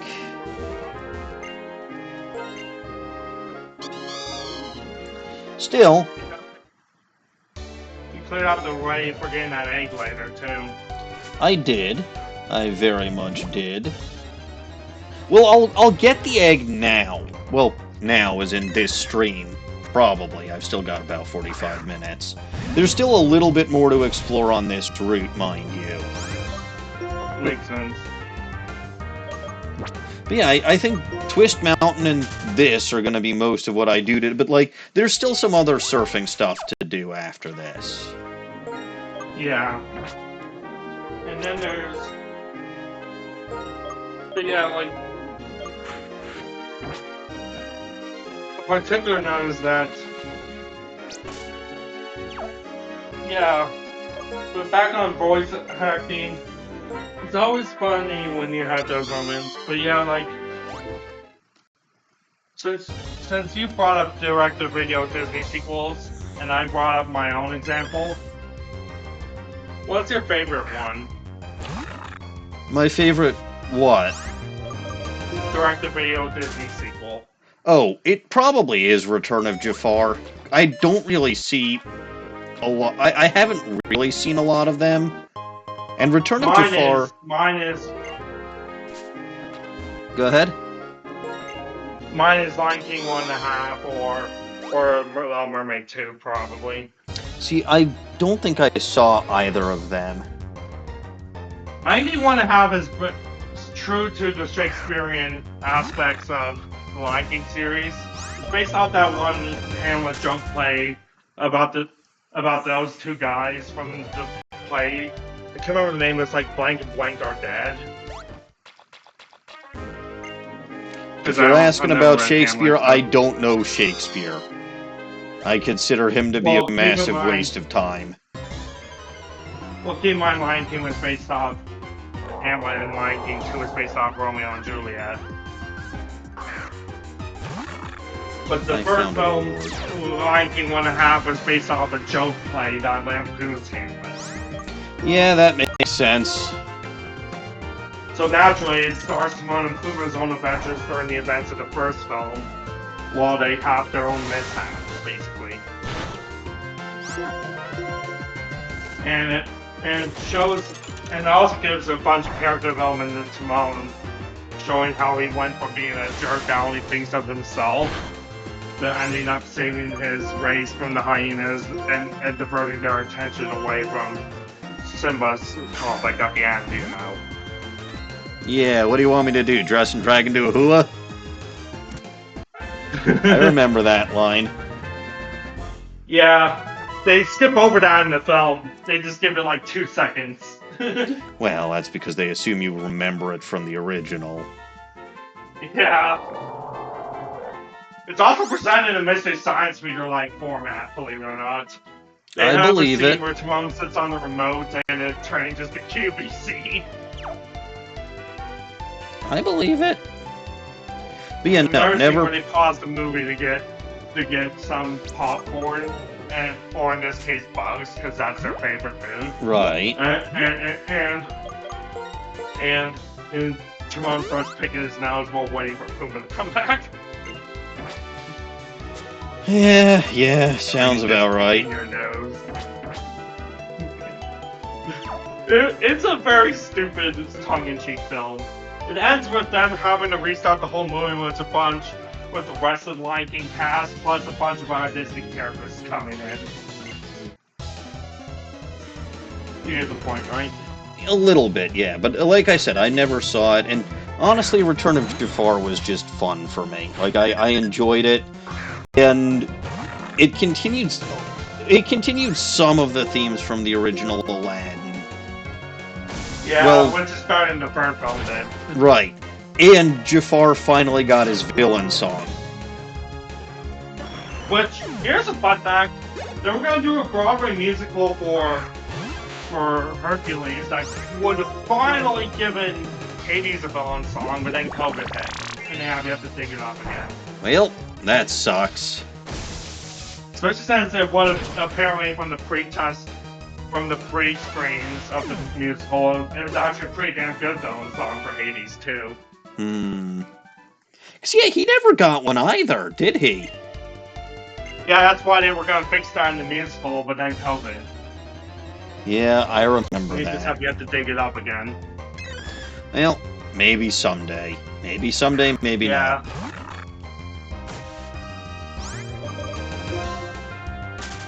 Just like... It's funny how they shifted between how, like, every film had an I Want song, but not every film had a villain song, you know? I mean, it should be, like, you'd think that it would be something Disney would have picked up again at their earliest convenience, considering how they're, like, hemorrhaging money otherwise. Yeah. And, like, I really love the,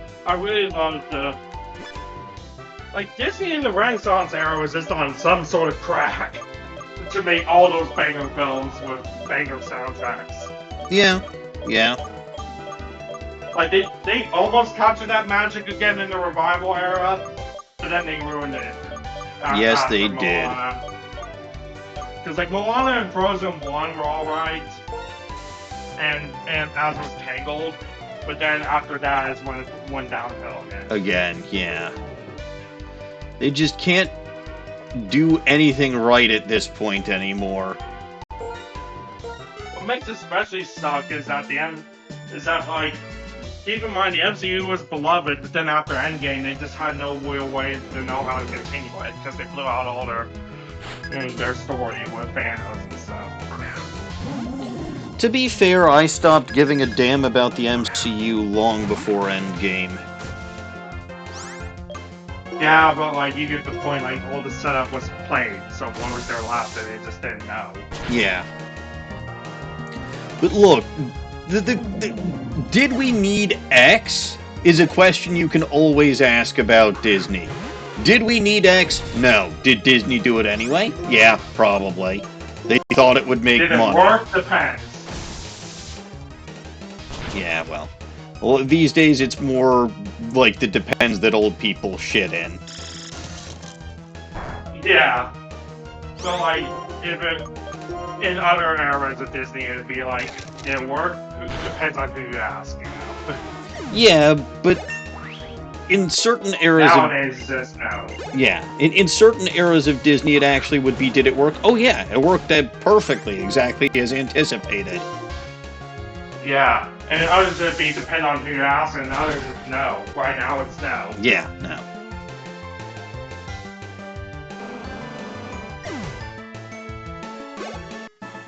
Which is... I mean, I will say, I'm trying to think about the last time I was in a movie theater. It was pre-COVID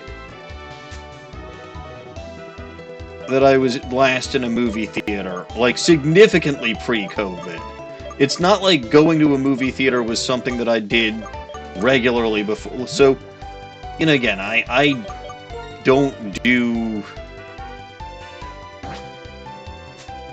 Well, I don't do movie theaters much, but was it... It might have been Wonder Woman, and so I saw Wonder Woman in theaters, I want to say twice. Once with my best friend, and once with my wife. Yeah, like, last movie I saw in theaters was actually last year. I mean, not last year, recently. It was Tron Ares, so yeah, last year. Yeah, but you were telling me about that one. I actually liked it because despite being Jared Leto, it actually felt like they designed it around him. Yes, you've said that before. And again, that makes sense. All things considered. And like, next movie I'm gonna see is the Mario Galaxy movie, because the Mario movie I liked it as well, and they're basing it off one of my favorite Mario games, so why wouldn't I see it, you know? Sure, I guess it makes sense. Okay, how was Iron Lung, Emolga Brine? Mixed things. Some people like it, some people don't. Well, yeah, but I'm asking someone who actually saw it. Yeah. Because I'm curious. I know about it. I know that it was Markiplier's baby and that he was working on it for an incredibly long time. Yeah. And I know that it actually grossed a good amount in the theaters considering its budget and considering the fact that it's an indie film. That's good to hear. Yeah. No, it worked out well for him. Which, God bless Markiplier, still providing us with excellent content all these years later. That's a guy with lasting with staying power. Freddy's on the map after all. He is, but no, he's a guy with staying power. Like that's something about, and I've said this before, say it again, and it'll come up again in conversation frequently. But like in an industry like this, it's very volatile. Right, what's in today might not be in tomorrow. People who... And indie films especially. Well, I'm talking about entertainment, but yeah. Like, the streaming or entertainment in general, right? So, someone like me, I've got a nice, stable job. I love my job. You know, I'm not going anywhere from it. But... you know, someone like Mark's actually got the staying power to last for, what, decades at this point? How long has he been going and creating content? Like, ages. And I've got a lot of respect for that. Same thing with Video Game Nerd for that matter. Start when YouTube was new, still going. Yep. And then Chugga Conroy survived being cancelled. Which is surprising, because, yeah. Let's not get into that, though. Yeah. But, like, some people and some content creators just have lasting staying power. Yeah. Others don't.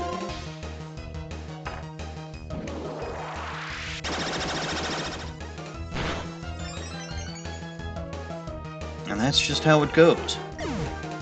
And again, I think last year I also saw, I told you I saw Ghostbusters Frozen Empire at the start of the year, yeah. Yep. But like, there were others I think I saw, but I can't remember exactly. I've been seeing a lot more movies as of recent than I ever have before, so. No, good. No, it's not to say that there isn't, or at least there wasn't a nice movie theater in my area. Like, so I know that Dino Guts or someone was saying that, you know, there's like a $5 movie theater. You can't find that shit here anymore. Like, movie tickets have gotten... You can't find it here anymore. There used to be one here. Yeah, movie tickets have gotten hella expensive. But at least there's some movie theaters out there that are actually really nice. Like, they're like...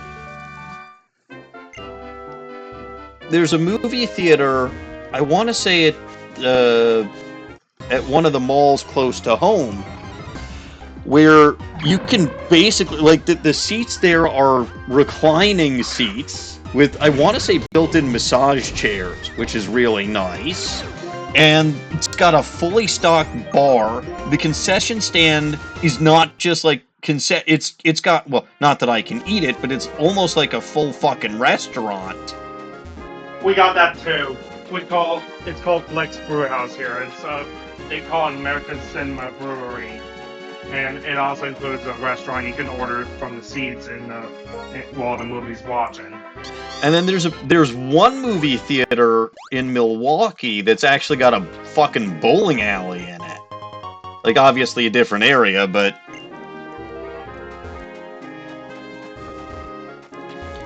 like, going to the movies, again, it used to be something that I would do when there were actually movies that I looked forward to. But honestly, these days there aren't so many. I know. I thought you saw Oppenheimer in theaters. I considered it for a moment, and I was like, okay, you know, when am I gonna fit this in, and is this worth trying to fit in? Makes sense. Because that is the other thing, is like, when do I do this? I remember when Barbenheimer was, and both those ended up being really big films. Yeah. The Barbie film was actually really good.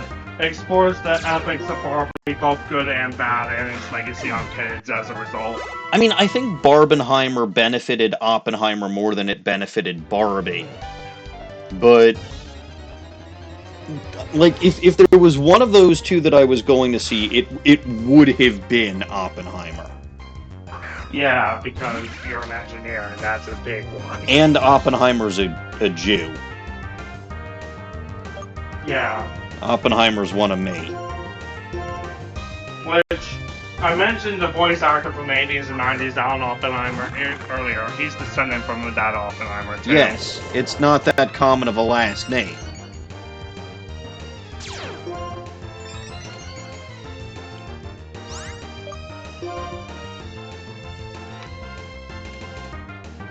How's the run going?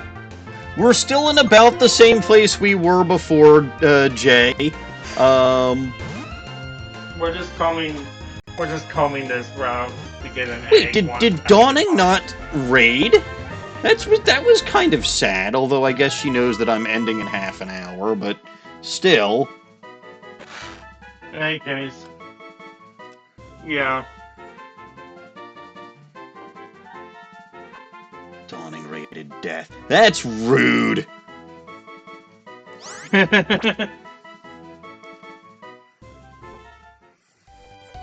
I'll have to harass Little Goblin later for that. Yeah, like with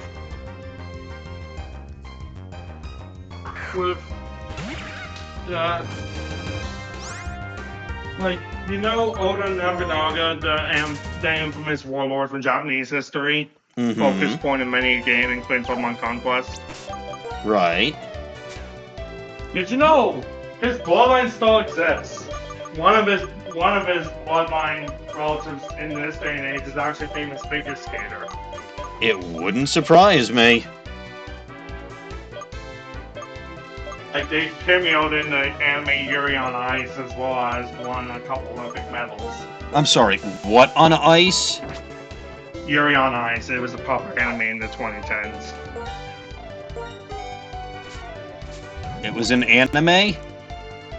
Yep. Probably one Dawning liked.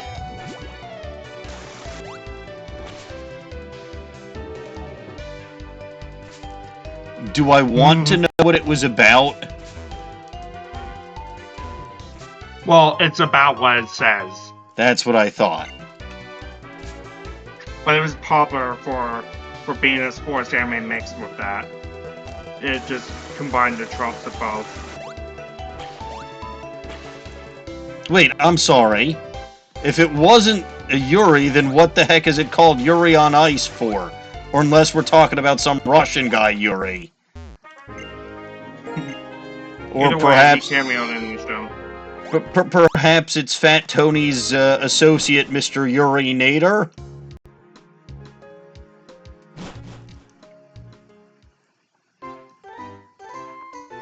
Okay, so it is Fat Tony. Oh, I just got that. God damn it, I mean. Well, no, so that's an actual thing from The Simpsons, right? The one time, about that. the one time Mo clocks on to a potential prank phone call, it's not actually a prank phone call. It's actually Fat Tony looking for his associate Yuri Nader.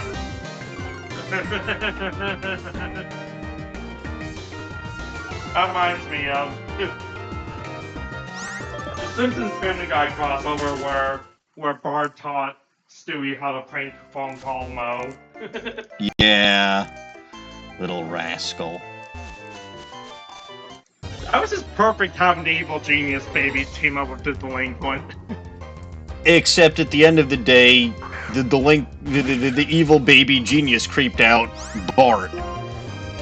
Yeah, for obvious reasons. Well, yeah, he took things too far. That was a good special. It was.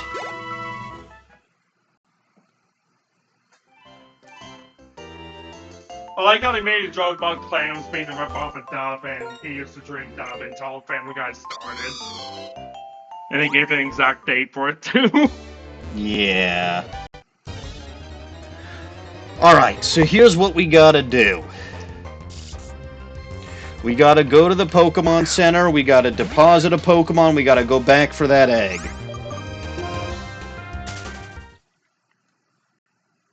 This is a plan. Yeah, like...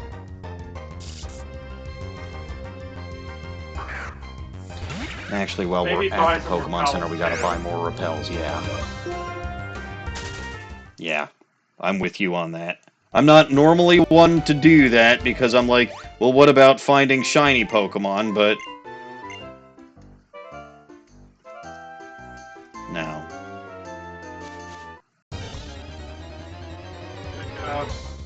Like...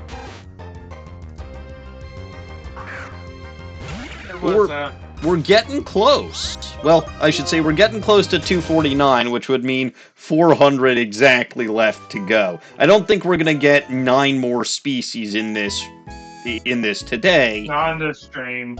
Unless We're I getting start close to actually Gen evolving 2 shit with counts. stones, but We're getting close to Gen 3 counts, too. yes. Because we just need 11 more to match it. The match Gen 2. Yeah. Which is not to say that I have caught all Pokemon up to Gen 3. Yeah. Just that you've caught as many. Yes. Or nearly as many right now, but... Alright, so for right now, we'll deposit my bug. I believe it's Snowy. I mean, this happens, right? Sometimes story plots are... Right, sometimes the main story is boring as shit, but something interesting's happening. Someone has to balance A, B, and C plots. Yeah. And because you got the Doof and Perry, you got the Candace, and then you got the Phineas and Ferb and his friends plot. I suppose so. Oh hey, I can buy Max Repels now. I am not going to do that.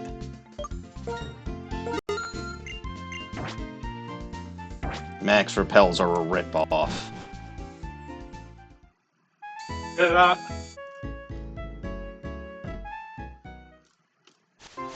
reminds me. That's a thing, because like there's a board game called Disney Villainous by Ravensburger where you take control like on Disney villains and attempt to do what they could in their original stories and win. And each one has a unique game plan suited to that character's role in their story. Mm-hmm. And it ends up like it's a game for adults, so it has a lot of mind games involved, you know. Huh. Like for example, Scar's win condition is the starve all the other lions to death, whereas King Candy's is to outrace Penelope and win first. That sort of thing, you know. But the tricky part comes in when you factor in all these different win conditions and the other players' win conditions and the traps you can lay for the other players. Well, that's the whole point of stuff like that. Exactly. And like they've had multiple expansions throughout the years. They had the standalone one for Halloween that just gave you Oogie Boogie. And they expanded the Marvel and Star Wars with their own gimmicks based off those series. The Marvel ones actually use more comic characters than just MCU, and the Star Wars ones use more than just the films. So that's Can cool. you all hear MCH okay? Snowy's saying he can't. Oh, but... I'm just walking around my room, not sitting, so that might be it. Ah, that might be it. Further away from my mic as a result.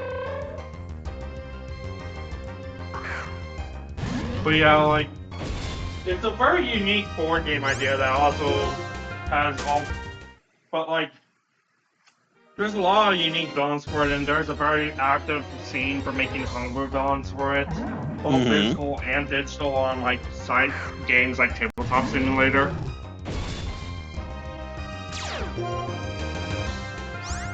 So like, it's really cool, you know. Sure. And like, as of right now, they've had the main Disney bonus one has Pixar, Disney, and live-action films represented. Star Wars has elements from the films, TV shows, and even the books. Like Franz one. And Marvel is mainly old comics focused, not MCU, so it has a lot more obscure characters, you know. Well, that makes sense. Anyway, I think we're off to Stryton City. But yeah, like... Well, you already got the egg? I did. Holy shit, I wasn't paying attention. Yes. It was very quick. Yeah, because of repels, I'm guessing. Yep. Either way, like, it's a fun little board game idea in the homebrew scene. Surprisingly makes physical versions of their homebrew game pieces and boards for the game. So it's a very active community and it's cool. But like, Ooh, I found zinc. I can do lots of evil with that zinc. they Like have big yet to do laundry. Disney Channel villains for the main one because they only just had live action with Davy Jones.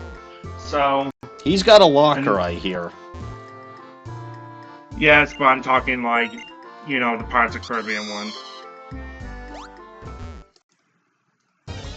Alright, I mean, most classes. I see. No, wait, I don't see. Did I catch Meryl yet? It doesn't look like it. Well, that'll be an easy one with a nest ball. Oh, never mind, level 41. Yeah, you're Anyway, assuming that this game keeps levels the same as... Well, Yeah. I think... Yeah, I just KO'd it. Oops. I didn't think that I would. I know. That's why I said oops. I know. I oopsed it. But yeah, like...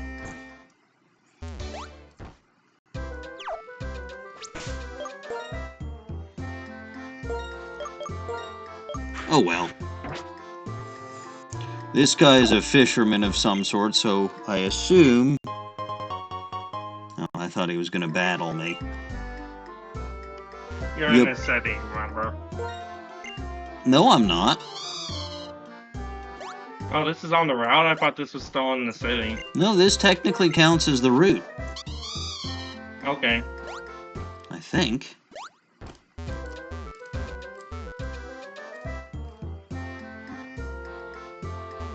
Maybe not. But it wouldn't be the Oh, first... yeah, it is. And... It wouldn't be the first time you'd get to battle someone in a city. Yeah, the Pokemon Centers in Platinum, for instance. Yes. Or Jubilife TV in Diamond Pearl.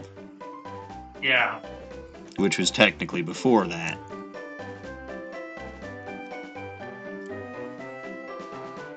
With this being Route 3, there's Wellspring Cave and sections of Route 3 that I can explore with Surf now. Nice. So we'll do yeah, this. like... We'll do the sections of Route 3, or more accurately, section of Route 3, as we are running a little low on time. Yeah. Wellspring Cave's gonna take a little longer. It is a dungeon. Isn't that one of the Swords of Justice dungeons? No, you're thinking Mr. Alton Cave. Gotcha. It's Mr. Alton Cave, Pinwheel Forest, and Victory Road. Wait, did I not catch Psyduck yet? Apparently not. Huh. I just ran from it. I didn't notice that because I don't have my glasses on, so I can't see shit. Gesundheit. I deserved you sneezing for swearing, but... Alright, there's this section. No, can't help it, you know. I know. Sneezing is a thing that everyone does. I've sneezed on stream before. Although, if I feel one coming, I mute my mic, but that's only if I feel one coming. Sometimes they go, ooh, catch up to you. And other times he just pretend to sneeze. Yes. Like if I was talking about what happened with my computer. My new computer. Yep. I would sneeze and go, bullshit! Gesundheit. Okay, I didn't see what that was. Can you even do that to yourself, though? Can I even do what to myself? Gesundheit yourself. Yes. I can wish myself good health. It's kind of gauche to do so, but I can. Yeah. Oh, this is not going to end well for you, sir. Oh, this is not going to end well for you. You're facing off against the Superior Juggernaut. versus Embor. With, Juggernaut. yeah, you're facing off against the Juggernaut with a Superior. Bye-bye a go-go. You alright? Oh, Logie. Ew. It's that time of year. I know. So my wife's been having difficulty because the air's been so dry. She almost lost her voice. Actually, she was starting to lose her voice because of this. Well, for me, I tend to get movies when I talk too long without taking a breather, so that's probably what caused it, especially given the time of year. I would advise either taking a breather or hydrating then. Well, luckily you end in 15 minutes, so yeah. True enough.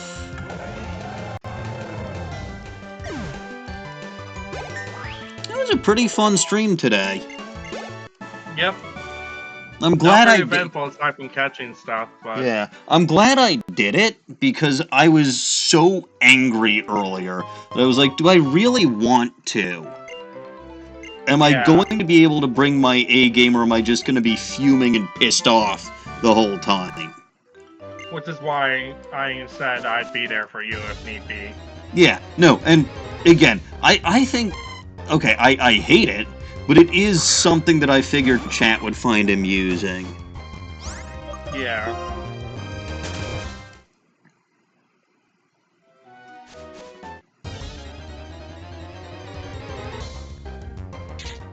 Ooh, do I have that? Yes, I do, apparently. When did I get Lotad? I honestly don't remember. Mirror B? Oh yeah, he might be in this game. I wish he was. We don't know because hack, but well, no, he's not. Obviously. However, there is a Gen 7 hack I know, specifically of Ultra Sun, Ultra Moon, that adds a bunch of boss trains from the series, most notably Colress. Well, we need him in an actual main series Pokemon game, like a canon one. Yeah, because they can't decide which Gen 7 game is canon. No, we need Mirror B in an actual... Oh, Mirror B, yeah. Yeah.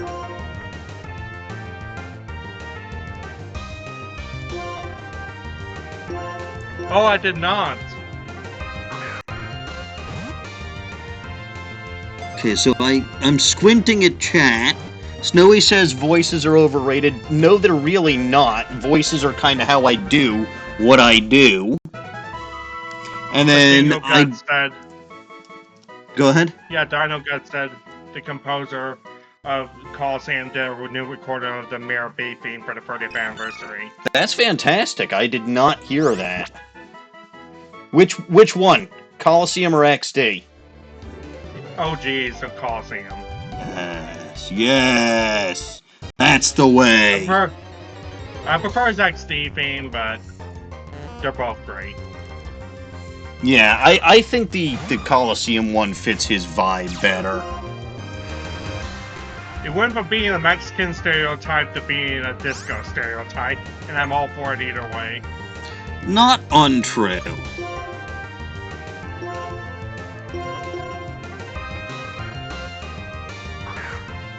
Cinderay from Ellie. Do what now? Oh, yeah, I see that. Well, that makes... glasses back on. Oh, good. I'm glad someone's keeping track of the time.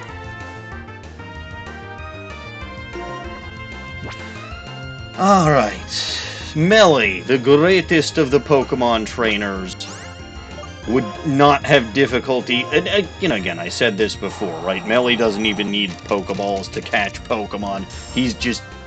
like, they're just naturally attracted to him, and his... Well, of course you freaking use Slack Off, you damn slowpoke. His aura. Yeah, his aura, his magnificence, his being, his essence, everything about him is wonderful, and that's kind of what attracts me to him also. because he's so perfect and so flawless. Like, there's very few people or anything out there that I would consider to be perfect. Melly is perfect. There is not one thing that you can change. There is not one thing that you should change. Leave him alone. The man is flawless. And he's lovely. He's gorgeous. He's... like, just talking to him, you can hear how insightful he is when he talks. He's got... Not only is he well-informed about a wide variety of topics, but he can actually hold conversation and talk about just about anything you need to, and you'll learn something. Like, he's not all bluster. He's got information, he wants to teach you and tell you about it. Like, he's fantastic. He's just great. And honestly, it shouldn't have been Volo that survived the events of Legends Arceus. It should have been Melly. Like, that guy is eternal. The Volo thing's a fan theory, actually. Hasn't been confirmed yet. And really, he shouldn't have. I don't believe in that fan theory personally, so... No. But regardless... His Pokemon Masters traveling into the present. But that's a gotcha, so that right. can be excused. Regardless of whether or not regardless of whether or not Volo survived, Melly absolutely should have, because it's a shame that the world, just after Hisui, is bereft of such a magnificent personage. I got official business. Goblin business. That's our Please embrace. see table for business cards on your way out. Man, oh man, y'all are not letting me have any peace for the end of this stream.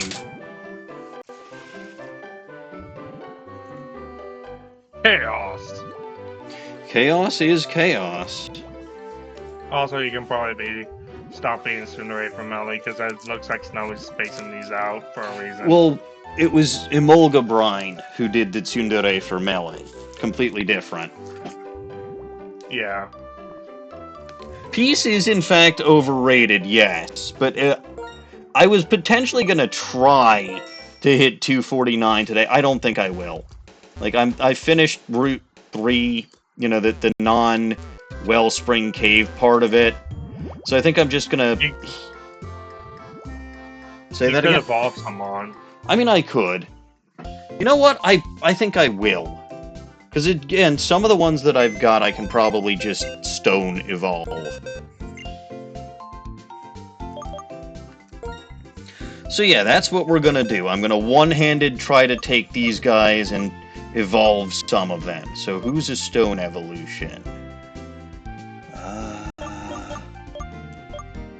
That's an excellent question. Well... Misdreavus. Where is Misdreavus? You just passed at box 7. Oh yeah, there's Misdreavus.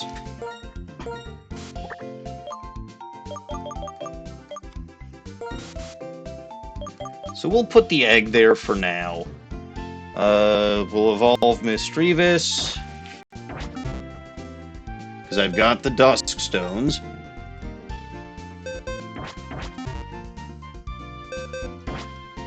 God, I hate only having one hand again. I really do. It's traumatizing. I can imagine. No, This is why I you can't. requested it. It's horrible. Like, arguably, even if it doesn't do much to game impact, it does so much to my psyche. I hate it. Alright, Mr. Saturn is evolving. Mr. Saturn is evolving and will become Dr. Saturn. Doctor, give me the news. Yes, I've got a bad case of loving you. That's a song. No, I didn't hurt my hand. I'm wearing the left arm brace because that's a channel point reward that MCH has used Little Goblin Knows Best to redeem. Yep. Okay. What else is a stone evolution?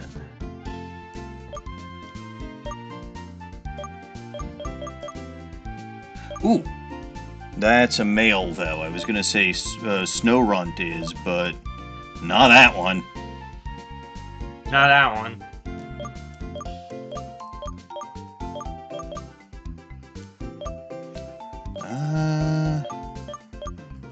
Nidorino is a stone evolution, and I'm pretty sure I don't have Nidoking yet.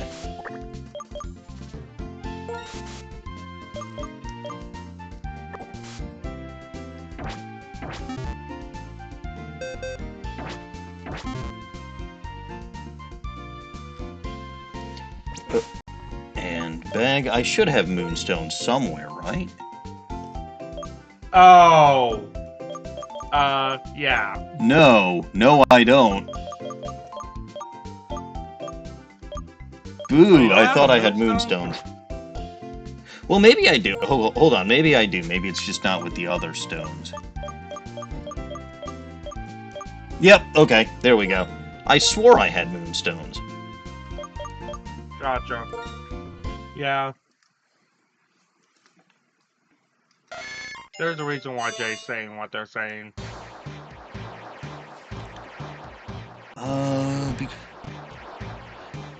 You're trying to make that last push through P3P. That makes sense. Probably. No, March 5th. March 5th. Oh, March 5th. It's a very... It's a fake Oh, spoiler. by the way, I suppose I almost forgot, but it is still March 4th here. I'd like to shout out my little sister. Happy birthday to my little sister. The devious little Mini-Me. so-and-so. Yes.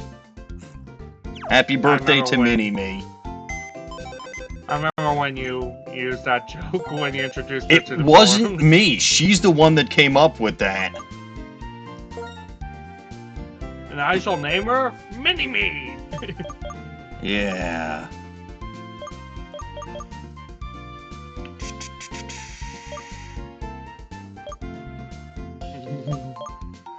Sunstone for for Cottony, so that's one.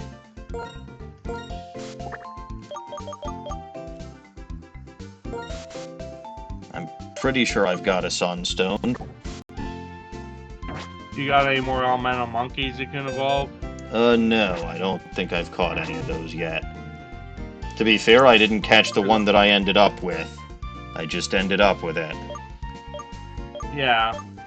Which is why I was asking, because I saw you always stone that one. Yep.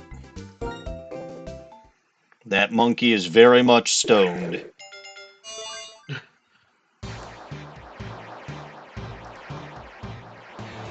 Well, we only got 3 left, but I don't think we're getting it in 3 minutes.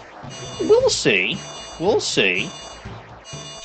Ye of little faith, and if I've got to go a little bit overtime because my break was a bit long, I'll go a bit overtime. Fair enough. We'll hit that 249 mark today if I've got 3 more stone evolutions, or item evolutions. You have a Porygon, now they have to upgrade and Dubious this. True. Let me see. I think I caught a Porygon. I wish that I could search. I think this is before the search feature existed. Yeah. Shelder is a stone evolution? Yes.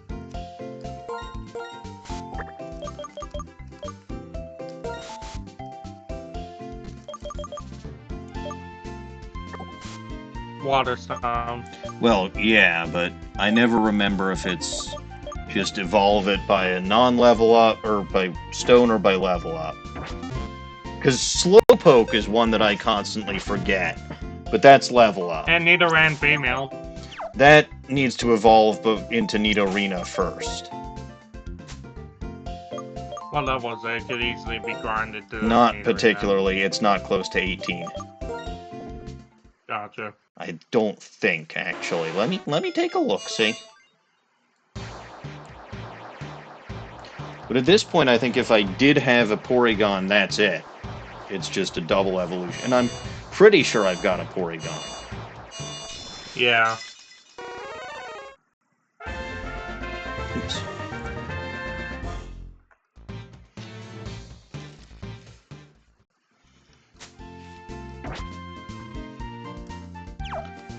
In fact, I know I have a Porygon, because it was something that I was potentially considering adding to the team prior to... Oh, right, I remember.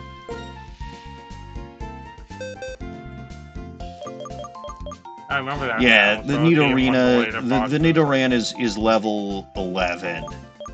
So... That would take a bit. It would take a bit. Whereas the Porygon is something that I can do, like, now. Provided Assuming the I hack can... changes it, which Here I we go. assume it did. It does. It's just use the item like an item. Or use the item like a... I think it's use the item like an evolution stone.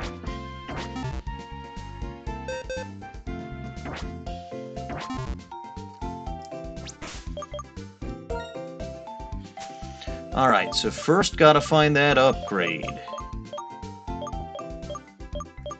Time to upgrade it. Yep.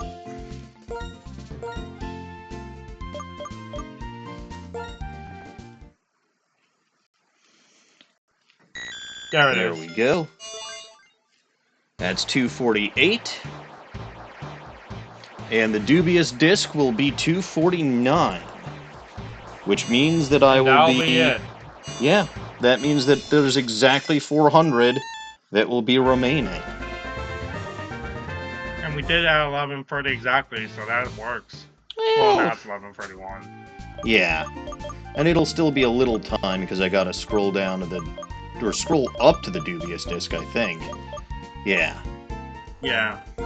Disc is a weird word. Like, some people spell it with a C, some people spell it with a K. It looks better with a K than a C. I agree. But also disc has its origins in discus. Yeah, I know, but what do the Greeks know about English? Nothing. We shouldn't take anything they say into consideration.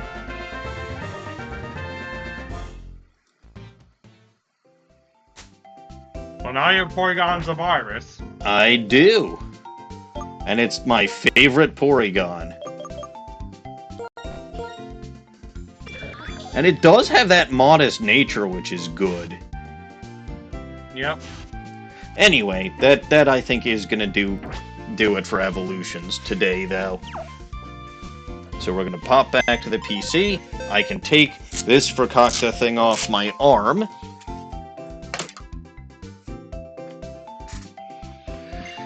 So that I can just finish up, put back Porygon Z, and get my egg back. You will give me an egg.